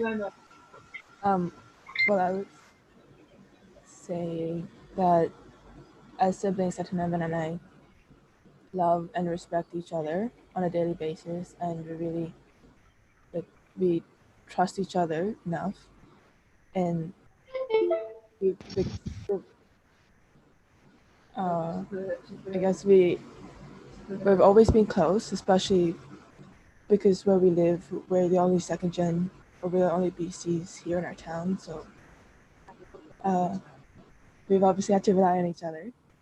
But I think if Cain and Abel had sort of formed a mutual respect first, and then love and learning to trust each other, they could have avoided that mistake. Okay. Tita, can I add to that? Yes, okay.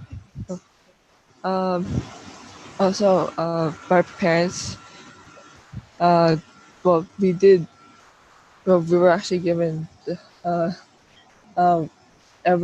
we're given, if I was, sorry, like on my birthday, my sister would also get presents, so she doesn't get jealous. And I also get presents on her birthday, so we basically do everything together, so that the other one doesn't get left out. Okay. And also, Mom told us that if we ever fought, we would get separated. Okay. So one will stay here and Ang galing ng ano. she said that one would stay here and one would go to Manila and one would go to Mindanao. So. Oh, true. Really? Okay. So that's nice. So your parents have been guiding you well. So that's what's missing in the family of Adam. That's what's missing. Adam and Eve was not able to guide. You cannot read in the Bible that Adam and Eve was not able to guide Cain and Abel well because they are still very young and they were not have not yet uh, uh, satisfactorily felt how to be children of heavenly parents because they fell because of their failure to become one with God. So they are still not ready to become parents, and that's the reason that's the very evidence why uh Adam and Eve was still in their immature state, and that's the proof that Adam and Eve was still immature when they fell, and they were not able to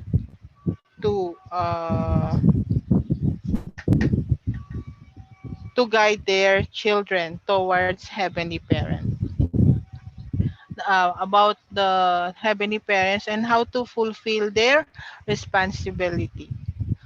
Okay. Thank you, Miss Heaven and Miss Nevian. Sino pa? Meron pa ba?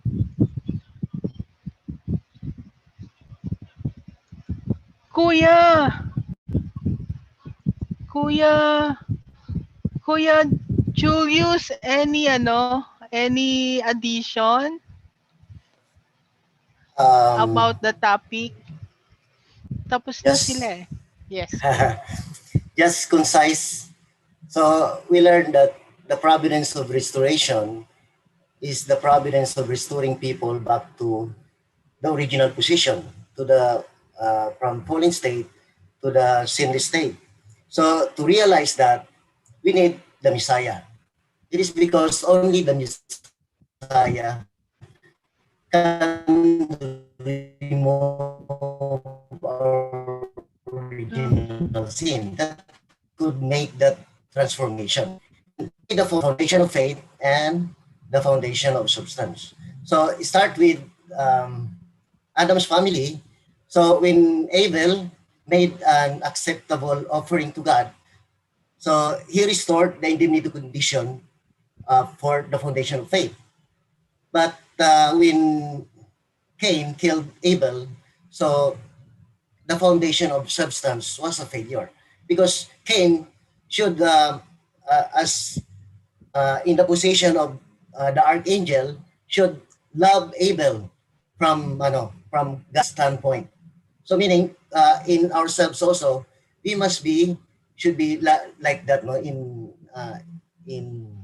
towards our Abel. So we must be humble. Okay. And that could also remove first the form of substance. And also in Noah's family also, so that's the thing also, Noah be able to realize by successfully building the ark, and after the flood judgment offered the ark to God representing the cosmos.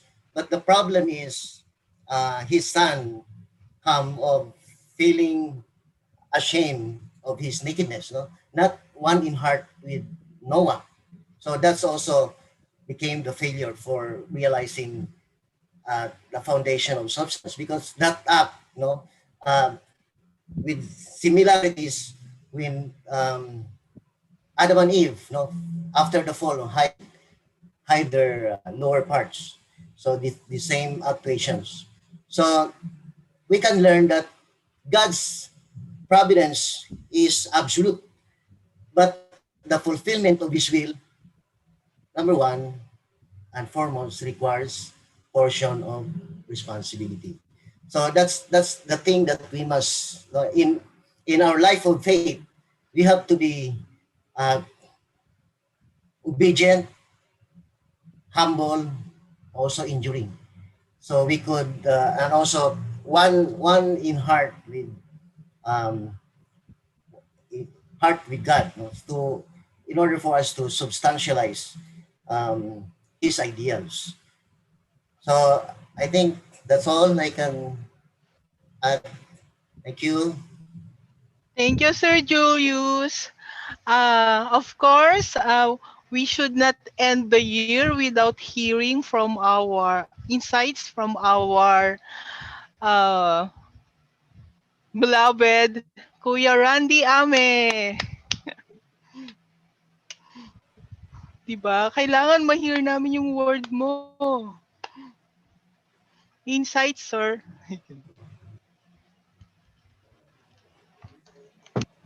Insight. Insight about the ano. Insight, biglang ganun eh. Dapat ano, dapat marinig namin yung 5 minutes na, tapos guidance. na tayo. Closing na.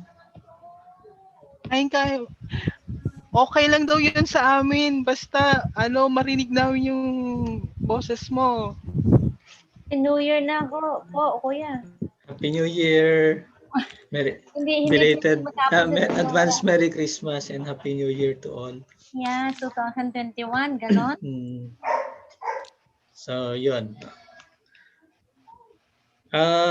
Actually, there is a question that I would like to ask between Nevian and Heaven. Because you are sisters, right? Have you ever fight together? Have you ever fight?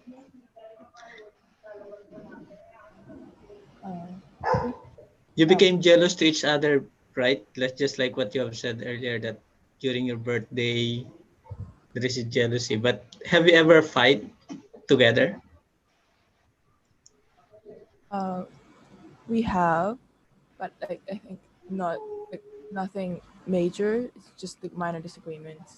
Obviously, we have different personalities, so but like no major disagreement where we haven't like apologized, well, we haven't made up or anything. Yeah. So, if you have this agreement together, how did you resolve it, and what are the feeling that you have towards each other before and after?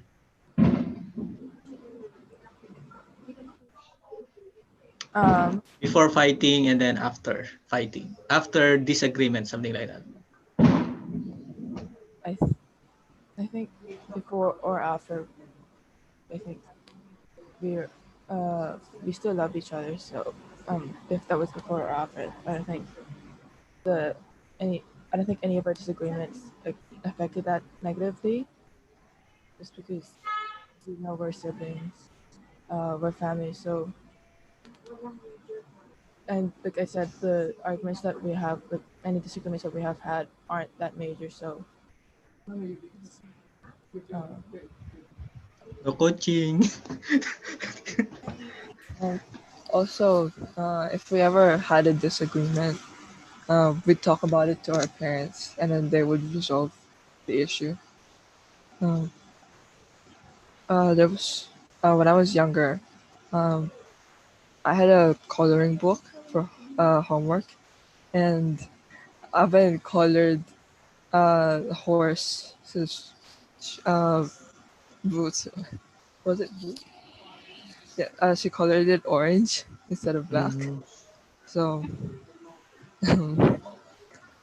obviously, I was. She wasn't at school yet, so she didn't know the difference between the colors. But since it was homework, I was a bit angry, and so my mom resolved the issue, and she talked about it with my teacher. So, but it wasn't that bad of an argument. But before your mom resolved the issue, what do you feel, and how do you feel towards heaven? Mm, I couldn't really stay angry because I know that she hasn't she doesn't know what she did wrong then because she was too young. So uh, I guess she was just being a bit creative. So and she wanted to study. Well, she wanted to do something, but when she was younger, when she was really young.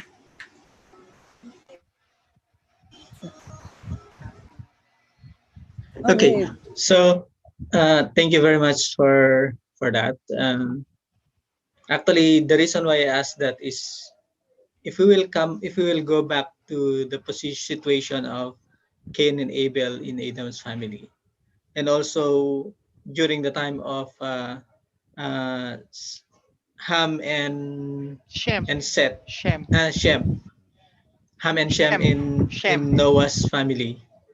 Uh, it's it's really good if they have reported to their parents properly, if they're connected to the parents. But during those times, Adam and Eve are not there to guide them in accordance towards the resolution of the issue. So if we will be there, if we were the person during that time, and we also don't know the uh, proper way of resolving the issue, I would say that it might happen, right? There is a possibility that it might happen, even though we put ourselves into their position.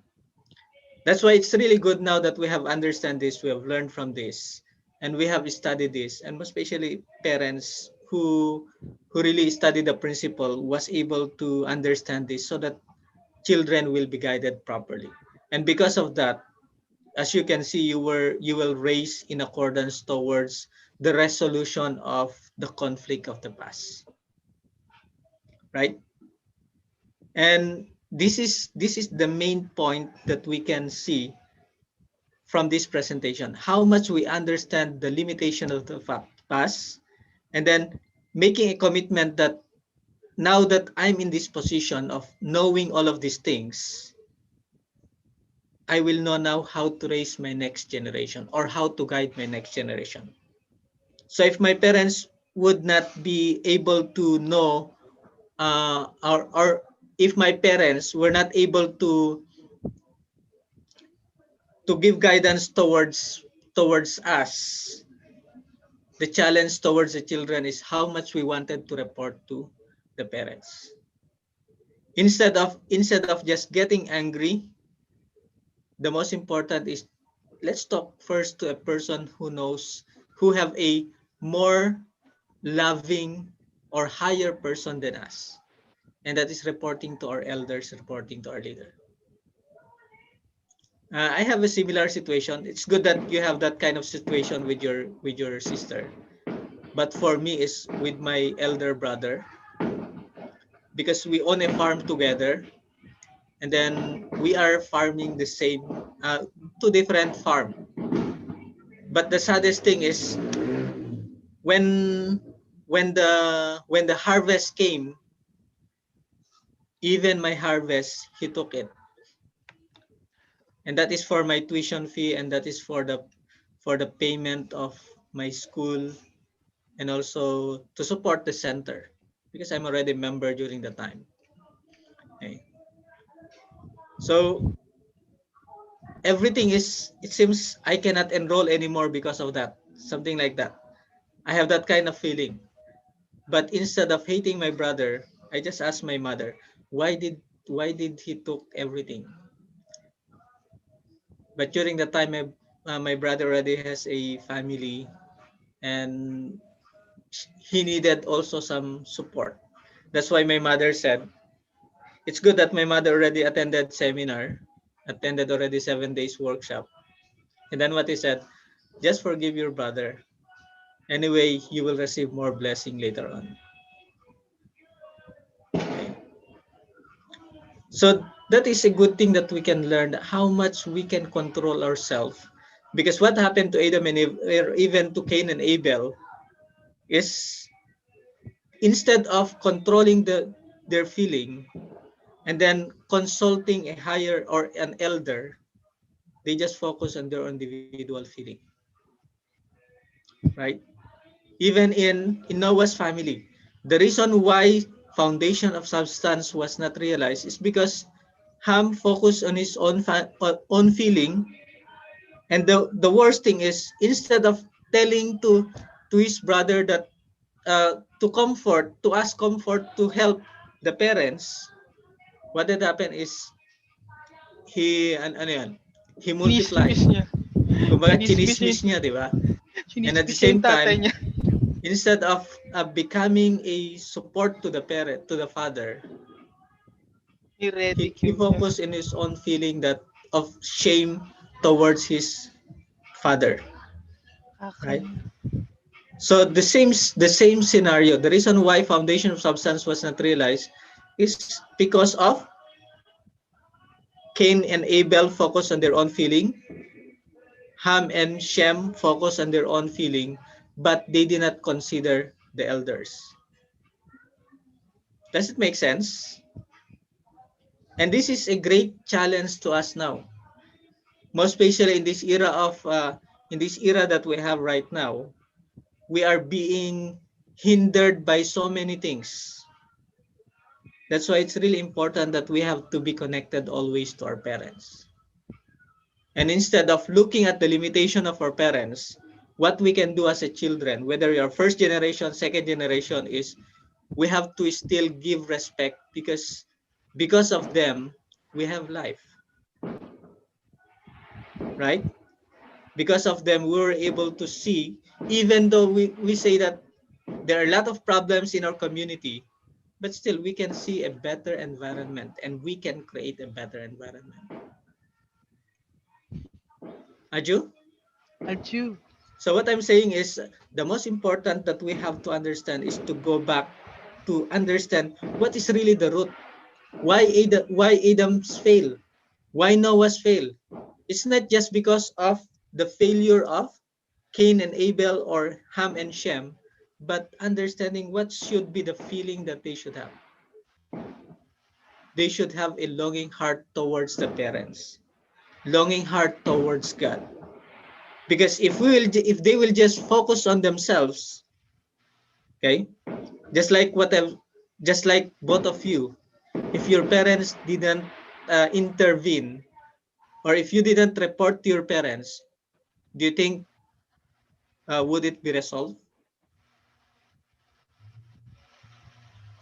Frankly speaking, it's not easy to say sorry, right?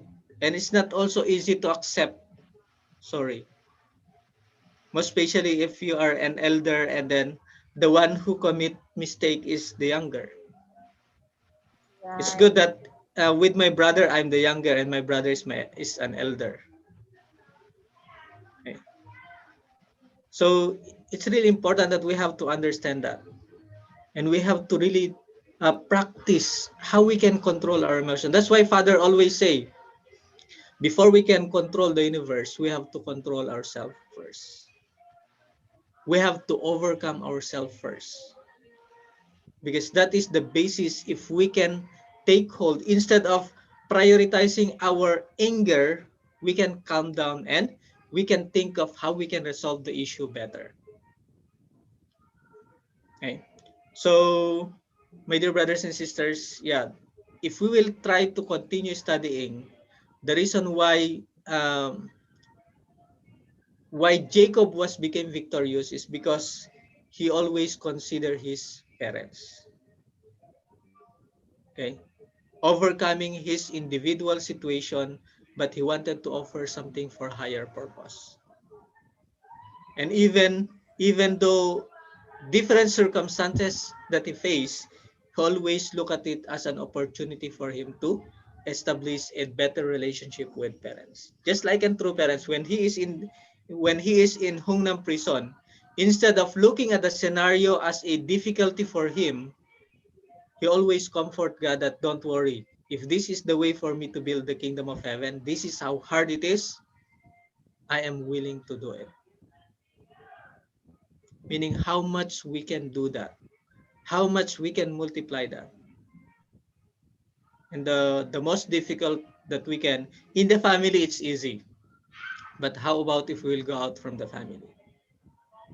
If we will be with our brothers and sisters, with other people outside the movement, outside the organization, how much we wanted to become a model so that they can learn something that is different from the common practice of the common practice that we have in our community.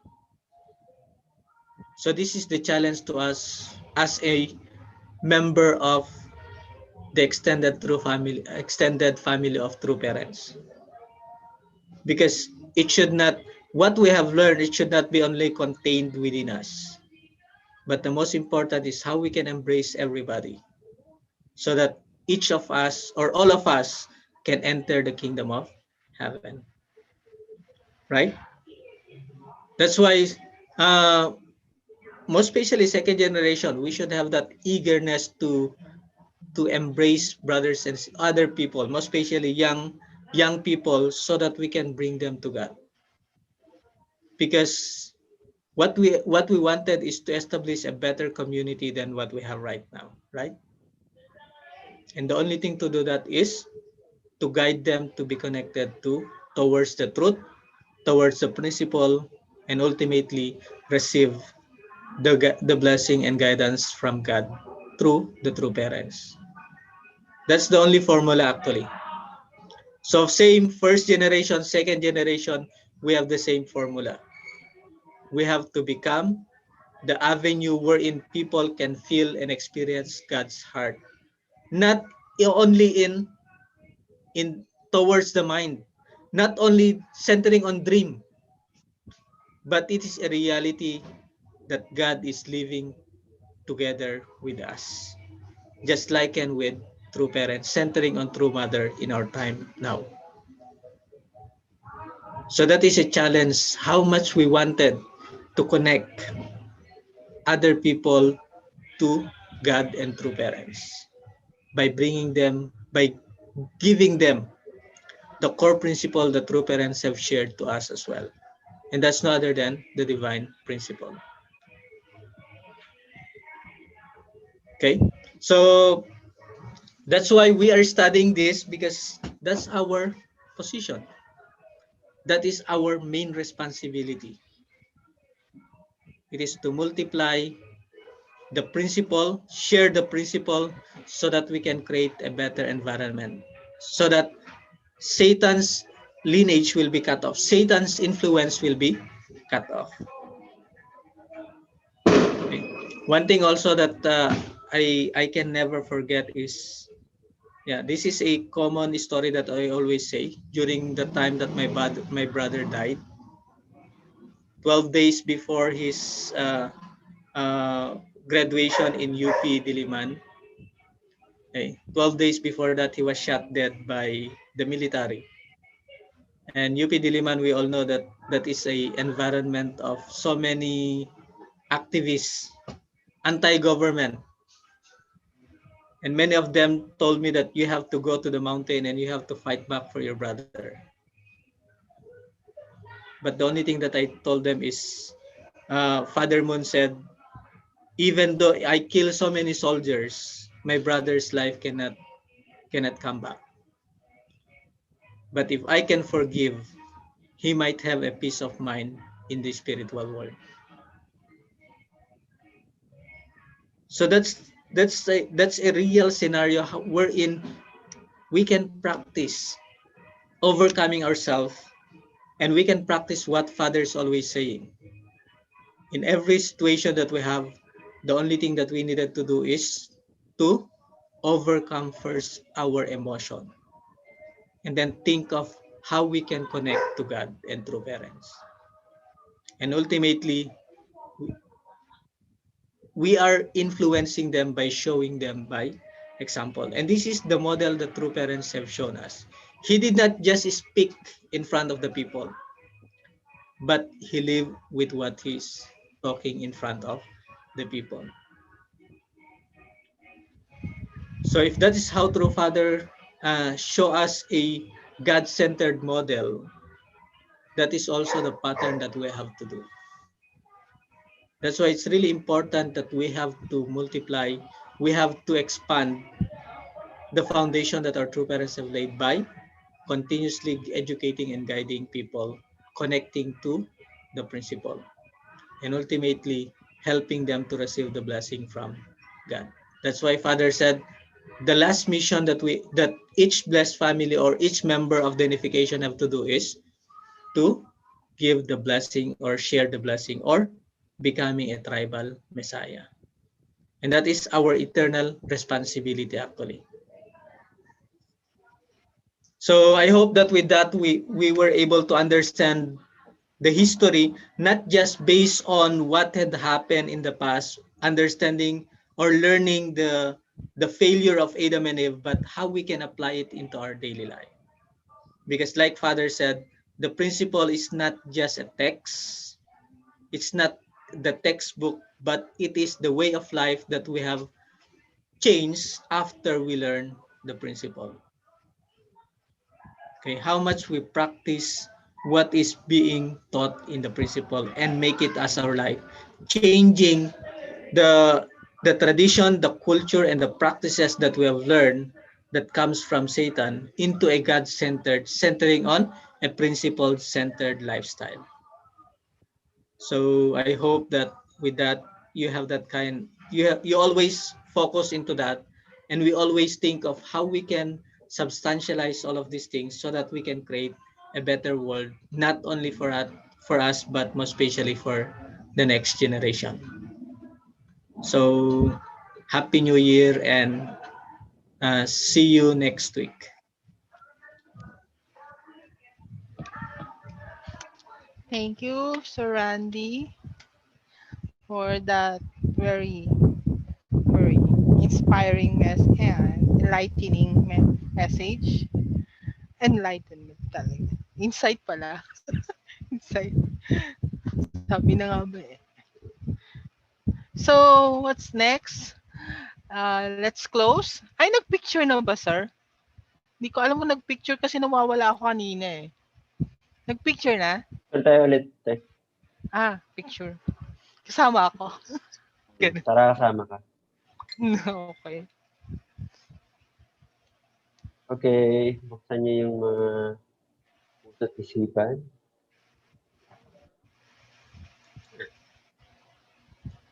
Wala lang tao. May tao pala.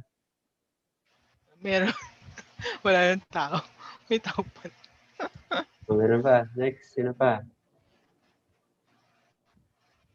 Julius? Ba si Kuya? Alright, so we can... Kuya. So... Art. 1, 2, 3...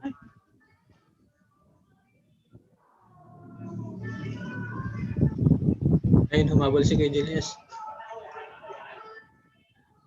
Tapos ito. Happy New Year! Happy New Today is the last Happy day of this New Year! Happy New Year! 1, 2, 3... So this is your longest seminar because it has a 1 year seminar, 2020 to 2021. Started with 2020 and then 2021. So it's really 1 year, right?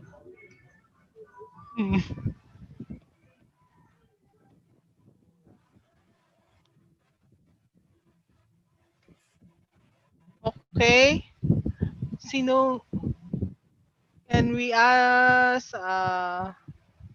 sino magpe-pray? Sino ba nag-pray kaninang una, sir?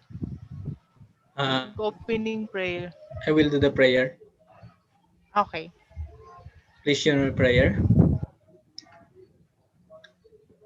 Our most beloved heavenly parents, victorious true parents of heaven, earth, and humankind. Yes, Father. Once again, Father, we are so grateful and thankful that you have guided us and you have given us your words centering on the divine principle. And as we conclude 2020, I pray, Father, that when we look back on the different experiences that we have behind all those pandemics and all those, it seems to be not in accordance towards what we wanted experiences. I pray, Father, that we could not focus more on those unwanted experience, but we could focus on those learning that we can learn from it so that we could start a new beginning by 2021. And as we offer to you, Father, this last minute or last hour of 2020, I pray, Father, that you could always feel the presence of your children, and we could always prove to Satan that we are your true sons and daughters whom you have been waiting for 6,000 years, whom you have been waiting for a very long time, Father. And as we awaken ourselves, as we face the challenge of overcoming Satan's influence and really proving that we are your sons and daughters, I pray, Father, that we could have that commitment not only for a day, not only for a week, but throughout our life until we will be with you and we will enjoy living together with you, and you can live together with us as well, Father. So, Father in heaven, our true parents have offered their life, have sacrificed everything that they have for the sake of us receiving the blessing, the greatest blessing in history, by uniting with you and understanding understanding your heart, your suffering heart. And I pray, Father, that we could always remember our portion of responsibility, how important our portion of responsibility towards a better environment that we can offer for our next generation. So with this, Father, we are so grateful and thankful.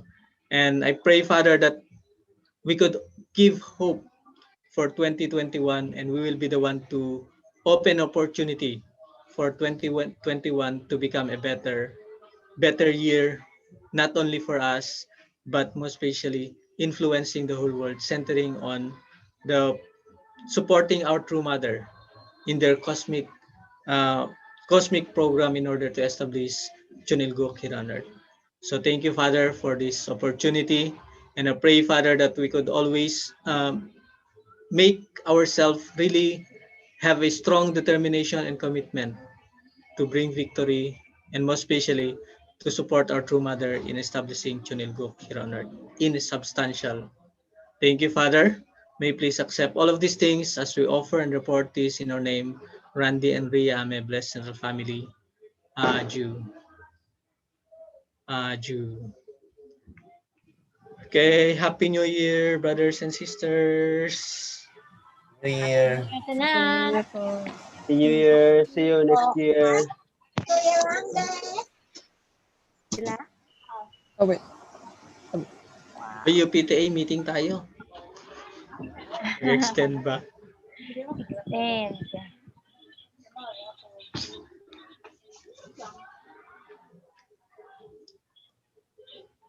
Happy New Year, Nivian. Happy New Year, everybody. And Mother. Mom and Dad also says Happy New Year. Midnight na sa kanya. Regards to your mother, Nevian, and to Kuya. Alien sila. Happy New Year to them as well. They're 2 hours advance.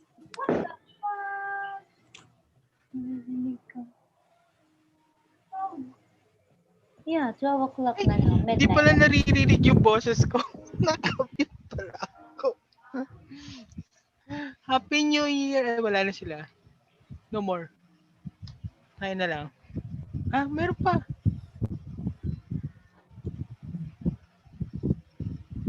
Huh?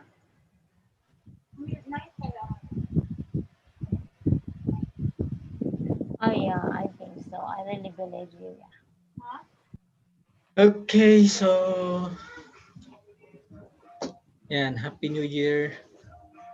Happy New Year to all. Puro na lang greeting, no? Mag-open ka ng Facebook, Happy New Year din. Mag-open ka ng text, Happy New Year din. Wala pa akong gini-greet yata. Merry Christmas. Ay, meron. content. Anyway, yeah, bukas is Friday, right? And then, sorry kasi gustuin ko man na wala tayong klase, pero parang during the time kasi we offered this condition na itong UPTA and itong 21 days as a way for us to support True Mother. It's not just para sa iba, it's just a seminar. It's just a ongoing seminar. Pero actually, to tell you honestly, this is my offering to God and True Parents, because this is the commitment that I have when I was in Chongpyong. Yeah, thank you for sharing that commitment to us. Kasi during the time that we are translating True Father's words, yung Chung Song Gyong, hindi ko talaga matanggal-tanggal sa mind ko yung sinasabi ni Father na every time na merong magsabi sa kanya na, Father, you can now take a rest, nandito kami. Sabi ni Father, I always burst like an ocean. I always burst with tears like an ocean. Kasi 'di ba yun din yung gusto ni God na marinig sa tao, and only True Father was able to do that. Kaya etong UPTH, so etong 21 days, although there are so many people who is saying na kailangan pa ba yan, bakit kailangan pa mag 21 days ulit, and sorry to say, even yung mga some of the top leaders natin, they are saying na parang we are sinosolo na lang natin. Okay. Di ba? Na-experience naman, di ba, Ate Relina, nung time ng first batch, second batch na. Bakit priority pa yung 21 days na yan na nag-21 days naman na yung mga tao, mga participants, pero bakit kinakailangan pa? Kuya, meron pang pakakapin. Bakit ang mahal-mahal ng registration? Ganon. Yun nga po eh. Online naman. Online naman. Tapos, ang ginagawa pa, kuya, yung sampalin ka ba sa reality na nagbibigay sila talaga ng libre na seminar. Seminar. Online din. Wow. But of course, you cannot hate them. You can only be happy for them because they're helping. At least nagkaroon sila ng chance nagkaroon sila ng opportunity to give free. Okay. Actually, pwede naman nating i-free. Pero sabi kasi ni Father mismo, it's now time for people to really have a value tong divine principle. Yun din yung sinabi ko, kuya eh. And even True Father mismo nagsabi na there's no free seminars anymore. Kasi lahat is nalay na eh. Lahat ng foundation na kinakailangan natin nalay na ni Father. And mismong si Father yung nag-invest sa lahat. So tayo na lang ba parang paasa pa rin na di ba? Hindi na nabavalue, kuya eh. Pagka-libre talaga. Yun nga po, yun yung pinaka-ano nun eh. Kaya nga, dati rin, tinanong din ako nito Ate Dulce, bakit ganun? Ate, ano ba mas gusto mo? Yung ma-value ng tao or after ng seminar, baliwalain lang? Kasi libre. And kung titingnan natin, kahit naman libre, dapat maintindihan nila na merong nagsasacrifice for them eh. Minsan yun kasi ang problem natin, linilibre natin pero hindi natin pinapaintindi na merong taong nagsasuffer in order for them to have this kind of activity. In order for them to receive this. Kaya they are not indebted even to us or even to God and even to True Parents. Kaya nga, actually yung self-help program na inano dati ni Kuya Mike, di ba? Isa ko sa mga national lecturer noon. Yung mga graduate na sinuportahan ng self-help, laging sinasabi na goodbye keychain, goodbye ballpen. I'm free from fundraising, I'm free from this. And kasama na rin, I'm free from the unification movement. Ganun. Pero kung titignan natin, di ba? We give them house, we give them a place wherein they can sleep, na hindi isipin ng parents nila na kung saan sila matutulog, but they never kasi libre kasi and we never explain to them yung mga ganito na there is somebody. Okay.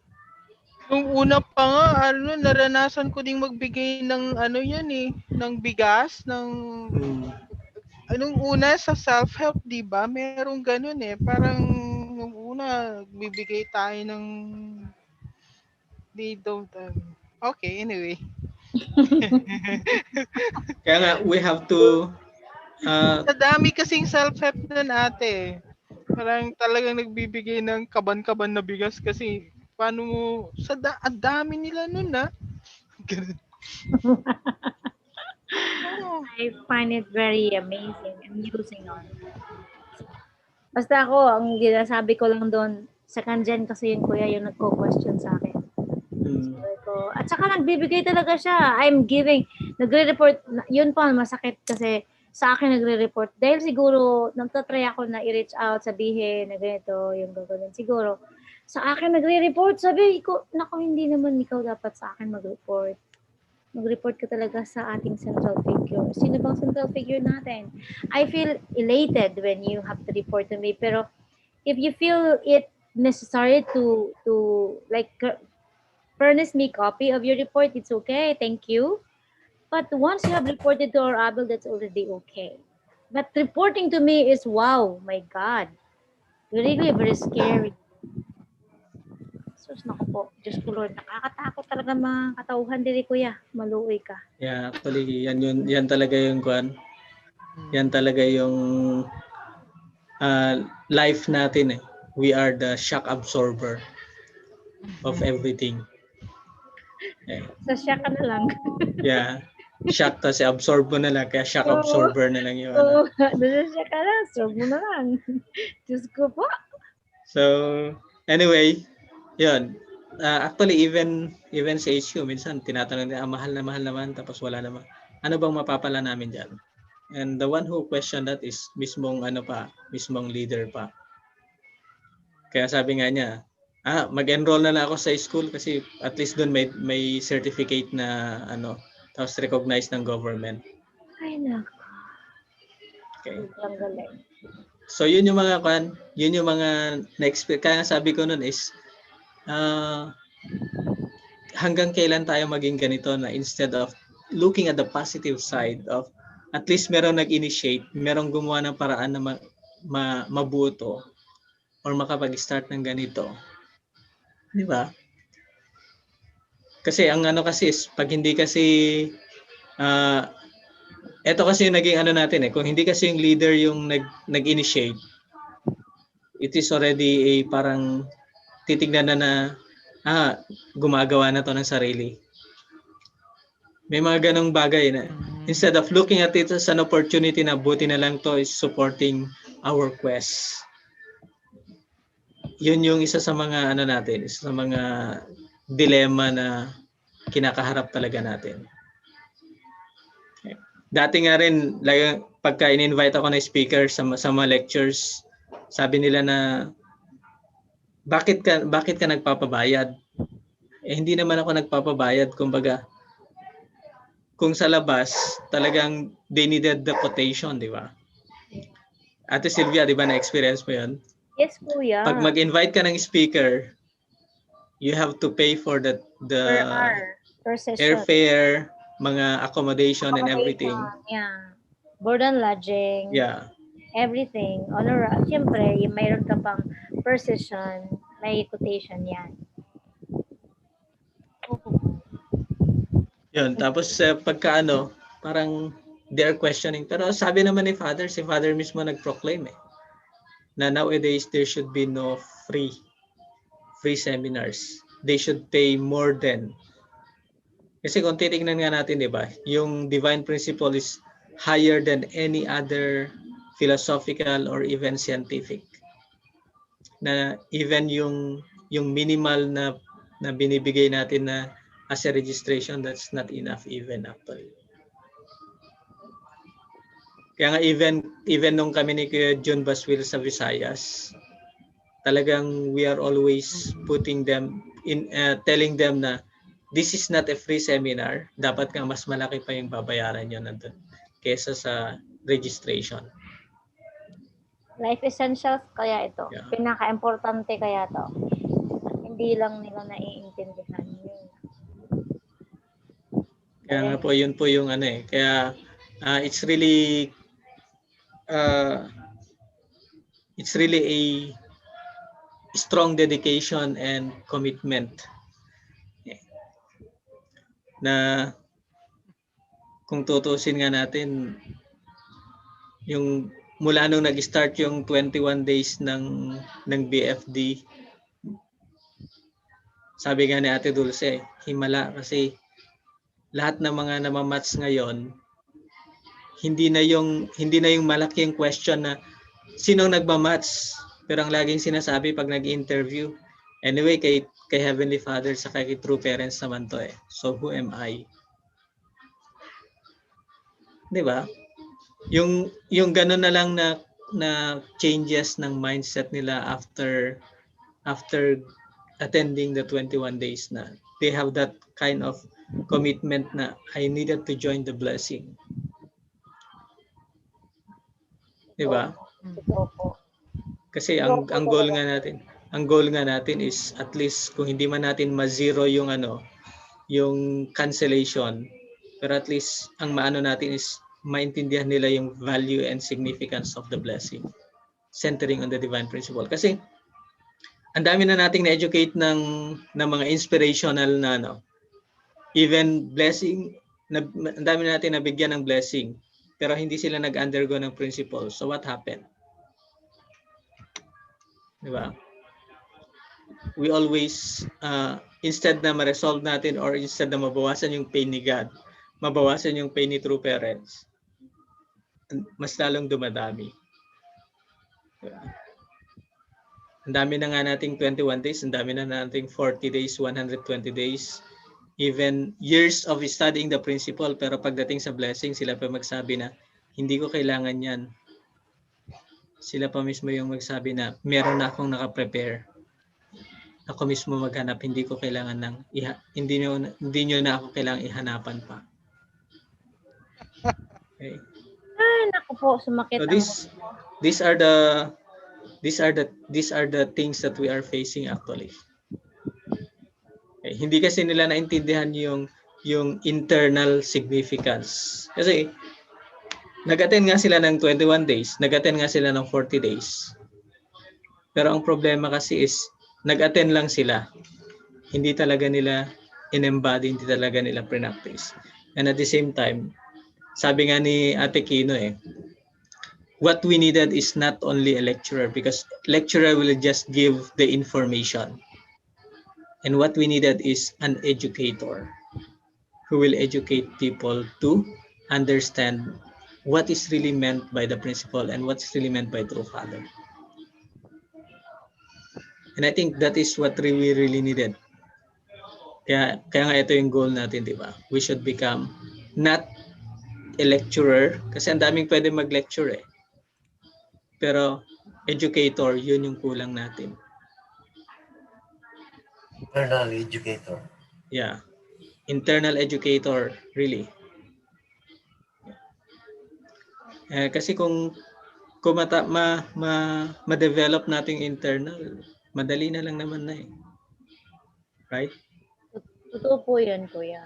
Lahat ay, if the internal foundation is very complete, walang rason na yung external thing hindi mag-follow talaga. Imposible talaga. Kasi yun yung principle, yun yung si God. So wala kasing kung na-develop mo kasing internal, walang magagawa si God but to give you the blessing. Walang magagawa si God but to really give support to what you needed. And meron na tayong model, dyan si Father. Di ba? Father gave up everything. He just focused on God.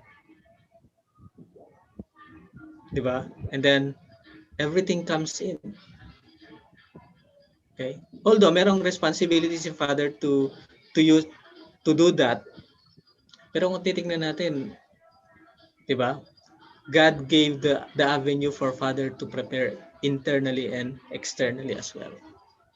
And because of the internal commitment of true father, God gave the way to true father to set up the external foundation to finance everything. Yung mga na lay niya na foundation, Yeah. victories nila external niya, externally. Yeah.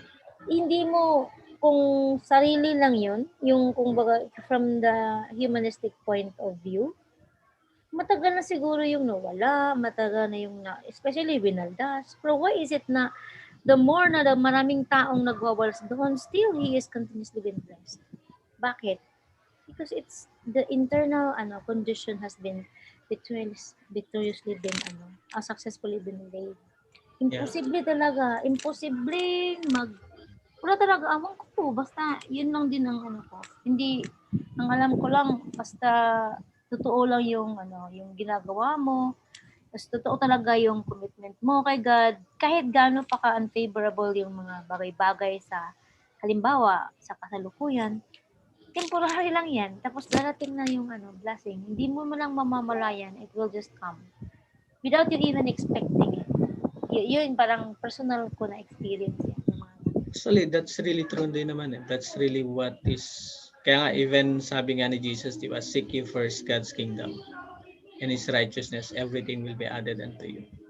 And even education nga rin ni Father sa atin is, ano bang mas importante? It's the internal. Kaya nga, we are trained to develop first our vertical connection before the horizontal things that we have.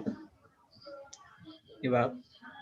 And kung titignan natin, even yung mga nag-out na member, yung mga nag-negative kay Father, meron silang natutunan eh. Naging best sila sa kanilang mga field. And even they excel in terms of managing things. Pero yun nga lang, hindi kasi nila nakikita na yun yung natutunan nila kay Father. Kaya most of them are really giving some negative feedback as well. Akala nila kanila lang yan. Yeah. I mean, it's just sprouted out of their own. Akala lang nila yan. Yeah, that's really true. Kaya nga, ang dami mga nagsabi na, dati ako dyan sa unification, pero ganito, ganyan. Pero makikita mo rin bakit. It's because of the limitation of the leader. Na hanggang doon lang sa leader yung connection. Hindi niya kinonect talaga kay Father. Although meron mang connection kay Father, pero hindi ganun ka, kaya, naging kumbaga, ando doon si Father, pero ang tinitingnan pa rin niya is yung inspiration niya coming from the leader, coming from the elder kung saan siya nag-connect. Kaya pag nawala na rin yung elder, nawala na rin yung leader, wala na rin siya. And sila mismo yung number one na magne-negative kay Father. So these are the reality, these are the real scenario that we are facing right now. Naano ko yan nung time na, di ba, umiikot ako sa Visayas, even in Mindanao. Tapos pinupuntahan ko yung mga elders, laging sinasabi, ang HQ kasi ganito, ganyan. Ang mga leaders kasi ganito, ganyan. Pero kung titignan natin, kahit may ganon, sino bang connection natin? Is it them or God and true parents? So we have to go back into that. And the only way in order for us to understand that is, yun nga, doon nga ako napilitan na doon nga rin ako na-challenge na bakit ba naging ganun sila? And how do they understand the principle? Diba? Na pagka explain pa nila ang principle is, mararamdaman mo naman na it is for them to be protected. It's not for them to understand how they can become supportive towards God's providence. Pero minsan is in favor towards them ang nangyayari. Oo nga eh. Parang, oh my God. Kaya nga sabi ni Father, sorry to say, pero sabi nga ni Father, during the time, you leaders, you are always corrupting me. Okay. So, ito yung yung ano, yung natin na how can we really become Yung magpagaan kay Father, magpagaan sa heart ni Father. Kaya nga, thank you talaga Kuya for sharing this commitment to us. And Sobrang napakalaking bagay po to. Thank you talaga.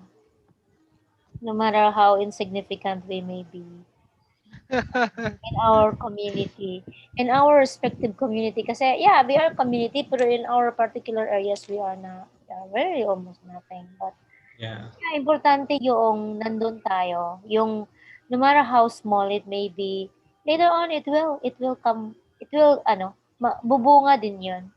Yung pakunti-kunti nating contribution. Basta alam lang natin na totoo yun, yung ating commitment, yung heart natin doon. It will really come. It will really grow. Maybe yeah, not instantaneously, but I believe it will. Salamat talaga for sharing. It will really come. Kaya nga, hindi ko nga tinitingnan na maging successful kaagad. Nakita ko lang, at least if we can influence more people to own God's heart and own True Parents' heart and own the providence. Kaya nga naano ko din ako dun sa message ni Reverend Hori na yung message niya not last Sunday but the other Sunday. Yung sabi niya na what we wanted is not only follower of True Parents but to really become the owner. Okay. Na hindi yung inspire ako kasi merong ganito ganyan, meron akong makuha ganito. Pero yung is inspire ako kasi gusto kong tulungan si God sa True Parents na mag-build ng Kingdom of Heaven. Di ba mas masaya pag ganun yung ma-result natin? Ganun yung maging output. And that's our goal in the 21 days actually. Yung goal natin na sabihin ng mga participants ng 21 days, dapat talaga ma-receive kong blessing kay God, tapos dapat makapag-build ako ng ideal family para sa ganun makapag-contribute ako sa establishment, substantialization ng Kingdom of Heaven. Diba? And our next generation will kanina kay Rex. Wow. Sa testimony niya. Yeah. So yung mga ganun bagay ba na if we have that, so Kuya Grex pala hindi pa blessed yun. Maraming kasi tayo. I really thought he already have family. Wala pa.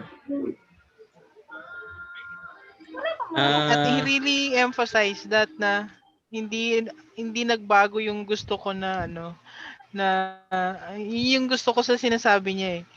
Hindi daw kahit kailan hindi nagbago yung gusto pa rin niyang ma-receive yung blessing sa True Parents. True Parents. Yeah.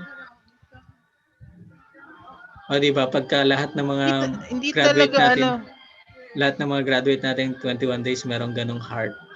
So diba ang ganda ng Ito kasi Ate Ara, Kuya, ang tagal-tagal na namin yung tapos hindi mo pa sa seminar yun dahil nga actually nanay tatay, di ba Ate Relina? Actually nanay tatay nun Ang problema kasi pinag-full time siya. Bago siya hindi naman siya nag-full time, te. Abang ko kasi hindi yun ang sinasabi lagi. Kaya nga palaging pinag-full time siya. Ang sabi nila bago daw siya kaya ang daming ewan ko, hindi dahil hindi ako nag full time, I value being full time, pero kasi yun yung palaging sinasabi. Kaya nga yung isa pang anak ni Landon na isa, yung si Jen, pinag-full time din yun bago siya i-recommend ate. Yun yung problem. Kasi hindi ko yan hindi naman yun eh. Hindi naman ako ngayon lang naman ko, ang dami nating we lost so many blessing candidates, especially in Iligan kasi nga yun yung Sorry pero yun yung ano ko eh. Kasi kailangan mag full time, pwede namang hindi. Bago daw i-recommend mag full time muna. Hindi ko tinatawaran yung full time, pero parang nasasayangan ako dun sa mga home members na pwedeng ma-bless kasi yung blessing yung hinahabol ko eh. Sorry Sir Randy, pero ako kasi ang hinahabol ko yung blessing eh, yung maka-receive sila ng blessing. Gusto naman nilang ma-bless, pero hindi, they cannot give up their job para mag full-time sila. Yun. Actually, Yun sa yung totoo mga lang naman, nangyari sa... kung hindi ka makapag full time, meron namang course din na pagdadaanan pagka working member ka, family member ka, na hindi mo kinakailangan na mag full time kasi it's impossible na 7.2 million mag full time lahat yan sa center. That will not happen. Diba? Nung nasa Iligan ako at yung coordinator ako, ng HTM, inaano na nila yon si ate. Pero, saka ko lang kasi sila nakilala din. Kilala ko sila nanay, tatay, pero saka ko lang na medyo na-acquaint ako kay ate Ara. Tapos, at that time, hindi ko masyadong intindi yung arrangement, but dahil nga nasa labas na siya, of course she cannot be able to Tapos nung nagpapas ng picture ang nanay sa akin kasi she came back. Siyempre hindi pa ako in charge ng noon. So, binibigay ko sa leader. So yung sobrang hindi ko maintindihan ang anong usapan nila. Nagkaroon pa nga ng interview si nanay kay ate pero wala si ate Ana, kay ate Dulce. Dahil ako, tinatanong ko ang mga leaders, Tapos marami silang, hindi ko maintindihan na direction. Hindi ako yung tipong tinatanong yung mga question, mga kine-question yung mga decision nila kasi hindi ko maintindihan yun. Sabi ko, sige, bala kung ano. Concerning me, okay. Pero pagka sa ibang tao, ayaw ko na. Tapos, and then finally now, recently lang, nang nag-message ako kay nanay, ganito, kailangan mga ganito. Hanggang finally, na siya. Siya mismo yung Ate Sylvia, yung ganun. So, salamat talaga ako doon na naging instrumental. Siguro, this is her time na din, na talagang maintindihan na din niya talaga ang value nito. Yeah, she's inspired to receive the blessing. Matagal ko na rin siyang kino-contact ate kasi nga sinabihan ko rin siya na noon. Kung sabi ko nga noon, connect kaya na lang natin sa Taguig. I-connect na natin sa Taguig para Kasi nga yun yung requirement ate. Kailangan daw mag full time. Paano mag-full time yung nasa labas ng bansa? Hindi ko lang. Alam ko lang talaga. Kailangan lang niyang refresh, mag-lecture ulit, blessing. Kasi, mahirap naman din kasi na hindi niya maintindihan yung value ng blessing. Oo. Hirap pa yan noon. Kahit naintindihan natin yung minsan, parang narinig natin yung education ng parents natin about the principle, pero kung hindi mo talaga naintindihan ang value ng blessing, I don't think na magpapabless ka. Sa totoo lang, ang anak ko, yung panganay ko, ate, sabi niya talaga, sus mama, kasi siyempre alam mo yung situation namin, kung hindi mo naiintindihan ang value ng blessing, I don't think mag-asawa ako. Kasi the mere thought of having a man in my life scares me, Kasi siguro na-raise kami lang, tapos yan. Tapos yung experience pa namin. So, my God, it really scares me. Pero, sana hindi ko na lang naintindihan ang principle, ang value ng blessing. Para hindi na ako magagambala para hindi na lang ako magpamat. Oo. Kaya matagal nagpamat yan. Dahil binabayaan ko din lang kasi siyempre we have to go through this kind of process and growing as we are. hindi ko rin ma-impose sa kanila. Ang tangi ko lang magawa is, maiintindi ko lang talaga yung, kaya nga, pagka, hindi din ako na-expect na si Celine Kuya mag-full time. Hindi ako na-expect kasi, ang iba yung environment namin, syempre. Pero, when she told me, months before graduation, na, Mama, I think I have to become full-time because there's so much that I am grateful about more than it. Doon ako parang, kasi wala ako expectation sa mga anak ko, gusto ko lang matuto sila, maintindi lang. I realized na kahit hindi pala ako magaling na mama, kahit hindi ako qualified, kahit marami akong shortcomings, in a way or another, kahit pa paano may kaunti silang hold door, and that really matters. The same thing with us, as what we're doing this time. It really doesn't matter if people will pay attention immediately, but as long as you are really, tayo, pagka pera lang talaga tayong totoo, at saka yung totoo talagang commitment, at saka hindi ma-change na commitment, I know it will bear fruit. We just have to be patient talaga. We just have to endure. Ika nga, matid pa dun sa atin. Kasi without it, wala ding mangyari. Kung parang ningas kugon lang tayo, ngayon tayo start, and later on, nawala. Wala man ding mangyari. Kaya, yeah. Maging paulit-ulit lang, cycle of failure and cycle of problem. So, anyway, sabi nga ng UPT, walang iwanan eh. Yes. So, we can always remind each other kasi we might as well, we don't know, sometimes we experience, maybe challenges. mga So we can always get ourselves reminded of it. Talaga. Sana. Like we are really our own family na talaga. And we'll not stop learning. Yeah, we will never. Yeah. Kasi pagka stagnant yan parang sa isip natin, alam na natin lahat. Yun parang, yeah. Yes. Yun yung magiging Satan, kuya, pag inisip mo na alam mo na lahat eh. Yes. Yun yung magiging Satan sa'yo to. Yeah. Hindi na pwedeng turuan ulit. Yeah. Saka hindi ka na rin pwede mag-refresh. Yes. You So cannot. wala na ring opportunity si God na lumapit sa iyo, pati si true parents.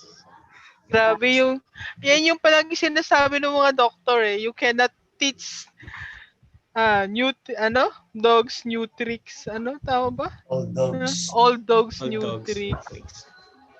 Palaging mga doctors yung palaging yan eh. You cannot teach old dog new tricks. So, anyway, I'm very at least grateful. hindi tayo dog. Hindi tayo we are old human. dog. Mga young. Ate, mas matindi ang human pagka ayaw paturo. Sino yun? Happy New Year. Si Bea, kuya. Happy New Year. Uy, si kuya is talking to you, uy. Hi po! Merry Christmas! Happy New Si Ate Relina, si Kuya Julio, si Kuya Randy. Kuya Julio. Ay, Bea. Nakausap ko pala yung ate ko. Merry Christmas. Ano po? Nakausap ko yung ate ko. I-check pa daw niya kung maging available yung room. Pero kung hindi man available, meron pa namang isang pwedeng matirahan mo kung sakali. Wow, thank you so much po! Yung sa ate ko kasi 4-5 may libre na tubig, kuryente at saka may mineral water. Wow. Yung isa naman 6,000 yung isa pero na siya, parang RFO, ready for occupancy. Kumpleto na lahat. 6K per month ang Pero pagka kausapin ko rin kausapin ko rin yung may-ari kung baka pwede namang maka-discount pa kung sakali. Wow. Mami mo sa mo. Kasi na po, balik po. Thank you. Bye-bye. Wala yun. Anak ko pa sa iluwa lang yun, kuya. Ay, nako. It's always exciting to... I hope we can always, honestly, we will have yung parang bata ba na feeling na always exciting to learn new things. I hope I can always have this kind of inspiration to me. Kasi yun nga, nakakatakot na pagka yung isipin natin wala na tayong naiintindihan. Wala na tayong alam na Actually, natin. isa rin sa guidance ni Father na yung pagka nasa peak ka na ng nasa highest level ka na, next for you is to go down. Oh Para my sa ganun, you will be challenged to go up again. Kaya nga, meron din ako na-receive na inspiration na, ba?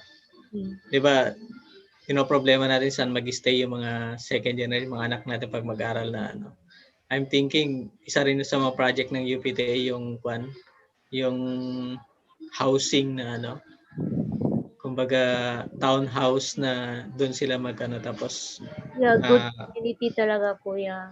Tapos merong common na prayer hall doon sa pagpasok mo, prayer hall, tapos mga rooms na something like that na I'm dreaming. Culture of talaga family ng unification. Yeah. Parang chungpyong na na iba-ibang room pero sama-sama na parang ganun na style. So I'm thinking na yun din sa mga project ng UPTA. And at the same time, ang dami rin kasi mga members na nagrerenta na mahal-mahal ng renta. And if we can create a townhouse na ganun na di ba? Ako kuya, ambisyosa ako kasi we experience renting a place na too small. And I am really thinking if I will be given the opportunity to do that, I really wanted to provide a good, comfortable place for families to stay. Na reasonable, na hindi, yun parang hindi, ng baboy. Yung parang, I am very exaggerated to say that. Yun bang, doon ka na lang matulog, doon ka pa kumain, yung ganong tipo, and then it will costly almost all in one siya. Tapos but you have no choice kasi yun lang yung makita mo nearby the place you are going to earn at least. Yung ganong tipo, sabi ko wow, that shouldn't be it. Yung sana makaisip naman tayo, bibigyan, I don't know as paunsa, no, pero if given the opportunity, I rather not like, especially kami ngayon, meron kaming beneficiaries ng mga IP. Sabi ko, I wish I can have provided them good place to stay. Kasi kahit mga tao din yun ngayon yung gusto ko talagang ma-provide yun dahil nga alam ko yung pakiramdam nung wala kang good enough environment to stay. Ang pangit talaga. Diyos ko Lord, parang hindi tao ang pakiramdam mo sa self mo. Alam mo yung isang project namin sa school noon natin? Sa yung community, sa extension ng school. Di ba? Nasa Student Supreme Council kasi ako noon Tapos isa sa mga project namin sa mga IP na pinag-aral namin sa in-sponsoran namin, pinag-aral namin sa UP. Tapos kinuhanan namin ng boarding house talaga na hindi yung yung talagang boarding house na everything is provided sa loob. Mas pagbalik niya sa community niya, siya yung naging teacher nila sa community kasi education ang kinuha niya na So, yung mga ganun, kaya pag-pray niyo yung project natin, yung inumpisa natin, Ate Relina, starting from that, we will be, yun yung maging foundation natin to really create a bigger opportunity to serve our brothers and sisters. Ang ang isa nating hanapin ngayon, although kung bibili tayo ng palay, meron tayong pag-storan nung palay kasi hindi natin po pwedeng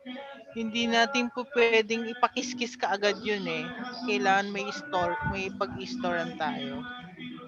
Parang bodega po, ate. Oo. Actually, kinakausap ko na si Kuya Danny, yung taga doon mismo sa Kasi yung lupa niya doon malaki. And then, yun yung ino-offer niya sa akin kasi na maging farm kasi mag-farm kasi kami ng chicken. Mag-raise din kasi kami ng mga heritage chicken doon. And kaya siya yung ka-partner ko. And then, ino-offer niya yung lugar niya to be the place kung saan i-store yung mga.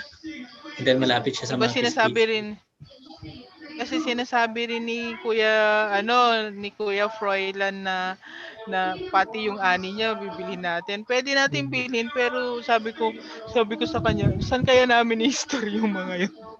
Kasi ang sabi ng office mate ko, kasi nagbabay siya talaga ng rice. Nagbabay and sell siya ng rice. Ngayon ang problema, sabi niya, kailangan ma-dispose ko daw ang rice na binili ko, kung rice na siya, within 15 days kasi masisira daw yung rice. So, yun yung pag kiniskis mo siya kasi yung magbubukbuk ba, parang ganun yung sinasabi niya. So, ang isang ano ko doon, ang iniisip ko, pag nabili natin, 'di ba? Kasi maluluma yung rice. So, ang naisip ko, pwede naman kasi na wag mo munang pakiskis yung dried na siya, tapos wag mo nang pakiskis. At besides, mas okay siya pag during harvest, mas mura pa rin ang bigas diyan So, kung dun mo na parang syempre titignan din natin yung medyo kikita tayo dahil para mas madami tayong matulungan, 'di ba? Yun yung Ang ginagawa ko dati sa bahay kasi 'di ba ako yung nag-handle sa mga farm ng mga kapatid ko. Oo. After ng anihan, ang ano kasi namin noon is direct kami na lahat ng mga tenant namin ready to mill yung ibibigay, yun yung kasunduan. So 3 days after ng harvest, sila na magbibilad noon, tapos after 3 days tawagan na lang nila ako na magkilo na tayo. Tapos pagka magkilo na, dahil good quality na siya, yung ready to mill, minsan kinokontak ko na rin yung mga buyer ng palay. Tapos pagka kung ilang kilo yung kukunin ko, direct na sa kanila na umaabot ng 300 sacks yung kinagather ko noon Tapos ang isa ring ginawa ko noon, kasi from there kasi kailangan namin malibre ang bigas ng buong pamilya. So nagse-separate ako ng total amount na consume ng 1 year. Tapos every quarter na may maubusan ng bigas, yun lang yung ipakiskis, tapos i-maintain na merong magbilad every other week na, para sa ganun ma-maintain yung quality, yung moisture nung para hindi tataas yung moisture content nung palay.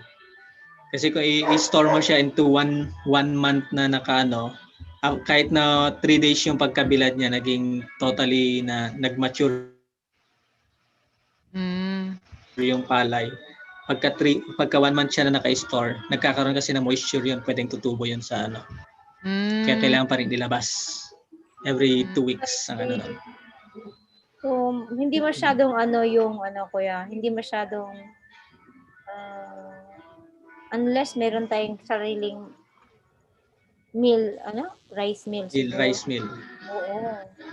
Palagi namang merong available yung rice mill yung bodega nga lang. Tapos yung sinasabi nga ni Randy na nakita ko naman, sabi ko kung kay Kuya Ramon, dalawa yung bahay niya, yung house nila malaki yun pero parang meron din siyang isang bodega yata sa likod, di ba? May bodega din siya. Saka doon kina Ate Eugene, yung doon sa kabila. Din ako doon. Pinagmamalaki ko yung kuya, grabe. Parang sabi ko, ganda yung ginagawa. Siguro, kasi nga, wala akong makitang taong kakampi ko pa. Kaya siguro sabi, parang timang ko si Silvia kung ano-ano sinasabi. Hindi, totoo talaga. Ito yung ginagawa ng OPTA kasi minsan naging external ba? Kasi para bang kina-question nila na yung mga ginagawa. Pero kung sabi ko, hindi ito, yung mga interested people, yung mga best friends, kasama sila ko sa atin na. Ibig sabihin ko na pagka itong, kumbaga, di naghahanap tayo ng partner na magiging kasama dyan sa community. Hindi yung, kasi gusto lang namin kumita, hindi yung ganun. We really wanted to help, especially those na yung makakapagkaroon ng ownership doon sa kailangan. Kasi kung partner lang, marami, kahit sino lang. So, dapat owner. Actually, we can even ask the government ng kung partner lang kung financial lang. Pero hindi kasi yun yung goal na Oo. Gusto talaga natin ng co-owners ng para na kung baga hindi lang siguro external ito doon sa internal na ginagawa natin, parang ganun. So, parang hindi naman puro lang internal, hindi naman totoo na internal tayo para tayo nag-aral lang dito na tapos lahat na darating na. At kung hindi naman tayo gagawa kilos, kaya ba anong mangyari? Sabi kong ganun. Pero yun yung problema kasi natin kapag yun yung nung una tayo nagla-lecture without the UPTA pa, hindi natin alam yung ate. Hindi natin alam kung paano sabihin. Kasi ang hinihintay sa atin yung nung mga nile-lecturean, even yun nga nandyan si may mga kasing mga coordinators talaga na sorry parang may mga coordinators na nagpo-promise talaga ng material benefit from sa tapos sasaluin mo yun, di ba? Parang no sa Fort Bonifacio meron kaming pangalan nun ganun. Tapos wala pa ako nare-receive na material blessing, ganun sinasabi. Hindi ako kaibig. Anong gagawin ko dito? May blessing na po kayo na-receive, di ba? Na-receive din ang blessing. Ang hirap talagang baliin. Hirap ako parang ano ba yung gagawin ko dito? Kaya natututo din ako dun natin. Natututo din ako sa experience. Sobrang daming. Kaya nga siguro parang mas yung madidrain ka talaga ate pag ganun. Madidrain ka financially kahit na sabihin mo na parang and you feel very sorry kay Heavenly Father kasi nga yung repentful ka talaga kasi nga ano ba ginawa mo sa kanila? At saka kuya, ang isa pa dito hindi ako yung coordinator. Ang dami ka na kaya noon mga yun. Tapos hindi mo, halimbawa, ikaw kuya yung aking partner. Doon ang masakit doon yung hindi mo ramdam yung awan ko, baka full nature ko lang yun. Pero yung hindi mo na own yung community na meron ka na ginagawa, na tinutulungan ko baga, hindi naman ako naghahanap yung, gusto ko lang maramdaman ng partner na how precious these people are. Na, piniprepare din sila ng ancestors nila, hinanap din sila ni true parents, ni heavenly parents. Pero yung, may mga bagay na hindi ko magawa lahat. Kasi, kumbaga, kailangan din nila yung heart ng tao doon. Hindi, kasi ako, ang sakit kaya nung, ikaw yung partner ko, tapos may nagsabi na, alam mo, kaya ang iba, magmaman. Alam mo, ma'am, natutulang, kahit may respeto naman ako din sa mga leader niyo Pero iba pa rin kung ikaw magsabi, mas maniniwala pa ako kung ikaw magsabi ng ganito. Ang sakit kaya nun, kuya, kasi hindi yun ang totoong intention mo Na wala naman ako intention na i-winin sila for my own sake. Hindi naman siguro, pero kasi ang gusto kong i-convey na sana yung mga tao, halimbawa ikaw o si Ate Rina naman yung halimbawa, makita nila yung heart nung partner na yun, mo at saka ni Ate Rina. Yun yung gusto kong madala doon. But it's not very easy for us to bring that kung yung tao naman na dinadala mo ay hindi naman makikita.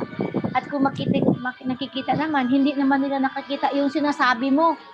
Ang heart ng tao na yun. Alam mo, sobrang sakit talaga. Sobrang sakit, oh my God. Sobrang, ang hirap pala talaga nung nandito sa yung ikaw yung, bang nararamdaman mo na ikaw halimbawa, ikaw na sa posisyon ng true parents na ikaw yung mediator. Ang sakit kaya, ang hirap-hirap kaya, yung gusto mo, yung mga taong na kausap mo, madala mo doon sa yung, parang God yung HTM Para sa akin, sila yung God. Tapos ikaw yung ano, ala ka, Diyos ko, ang hirap-hirap. Diyos ko, yun ako ma-describe talaga. At ito lang. Ang sakit na, Oo, ate. hindi makunig yung heart ba? Ang hirap. Tapos yung sasabihin pa sa'yo na, ayoko na dyan, wala naman ako napala dyan eh. Parang ganyan. Tapos pag binalikan mo. Tapos, lalo na yung ano, sabi, nagutom nga ako nun eh. Gutom na gutom kami, ginutom kami. Parang gano'n. Ayoko na siya, ginutom kami. Parang sabi ko gano'n. Sabi ko, hatid sundo ka na nga. Ano, wala kang ginawa, pabebe ka pa. Siguro sa isip-isip ko. Sa amin natin iba kasi kami yung pumupunta ng area. Tapos doon talaga kami sa area. Kaya lang, syempre ini-introduce namin yung taong partner. Hindi pag kasi nga ano. Oo, sa amin natin iba. Pag kami kasi nagpo-follow up na eh. Parang ganun. Parang sasabihin, meron magsasabi sa'yo na ano. Parang sasabihin na, ayoko sa'yo, ginutom niyo ko. Parang ganun. Ginutom daw. Yung ano, yung Araneta, yung Marikina, yung Araneta, Marikina, Inares. Ano yung huli? Marikina yung pinaka Diba? huli din. Inares tapos Oo. Marikina. Yun. Tapos pag Actually, nagpo-follow up na kasi, yun nga yung diba, ano eh. Yun nga yung ang galing nating mag-mobilize. Pero ang tanong dun is, what's next after mobilization? Kuya, talaga yun ang tanong ko. Nung first akong sinabihan ni Ate Grace na mag-extend, 2014 yun. Buong hingoog yun, kuya. Abot yata ako sa pinakatuktok ng hingoog. Karatig na ang agpo sa Luzon. Naabot. Oo, okay. Pumunta pa nga sila Ate Marie Flor dito, sila ni Ate Shirley, yan. Kami pumunta ditong leader. Tapos, pagka 2015, dinala naman ako ng Lanao del Norte. Doon ako nagtanong, ate, kasi syempre, nakita ko yung minobilize doon. Hanggang mobilization lang ako eh. Then over ko na yung after the blessing, after the follow-up days, turn over ko na yung mga names doon. Tapos, pero ako syempre talagang ko, paano yun? Paano education? Nung next year naman, tanong na ako sa kanila. So, ate, anong gagawin? Kuya, sa totoo lang, hindi ito, I'm dropping names. Anong gagawin talaga, kuya? Diyos ko, Lord. Parati ako sinasabihin, kasi ang akala nila, external ako talaga. Oo, external talaga ako. Hindi ako internal na tao, hindi ako religyoso eh. Pero I am very concerned on what's going to happen eh. How are we going to educate them? Yung ganon. Pero ang iniisip nila, akala nila kung ano intindi nila sa mga tinatanong ko. Or maybe I wasn't able to convey or ask the right question because I don't have that capacity. Marami lang talaga akong na, I'm not a good person, hindi kulang yung jungsong ko. Grateful din ako kasi challenge ako eh, na alam, mag-jungsong ko patapos, yung klaseng jungsong meron ako dapat, parang ganun. Tapos, yung akalang nila naiintindihan, I think so, yung tinatanong ko. Mga recent. Alam mo, ate, nung 1997, nung nag-house to house na yon, after nung house to house, after siguro 1 year, kasi may mga bata dun sa Tondo, siguro mga 16,000 plus talaga yung naano namin dun, ate. Kasi bilang na bilang ko, kasi nasa yun eh. Kasi gumawa talaga kami ng mga pagkatapos nung talagang parang hindi ako makatulog. Paano yun? Nanganak na sila. Parang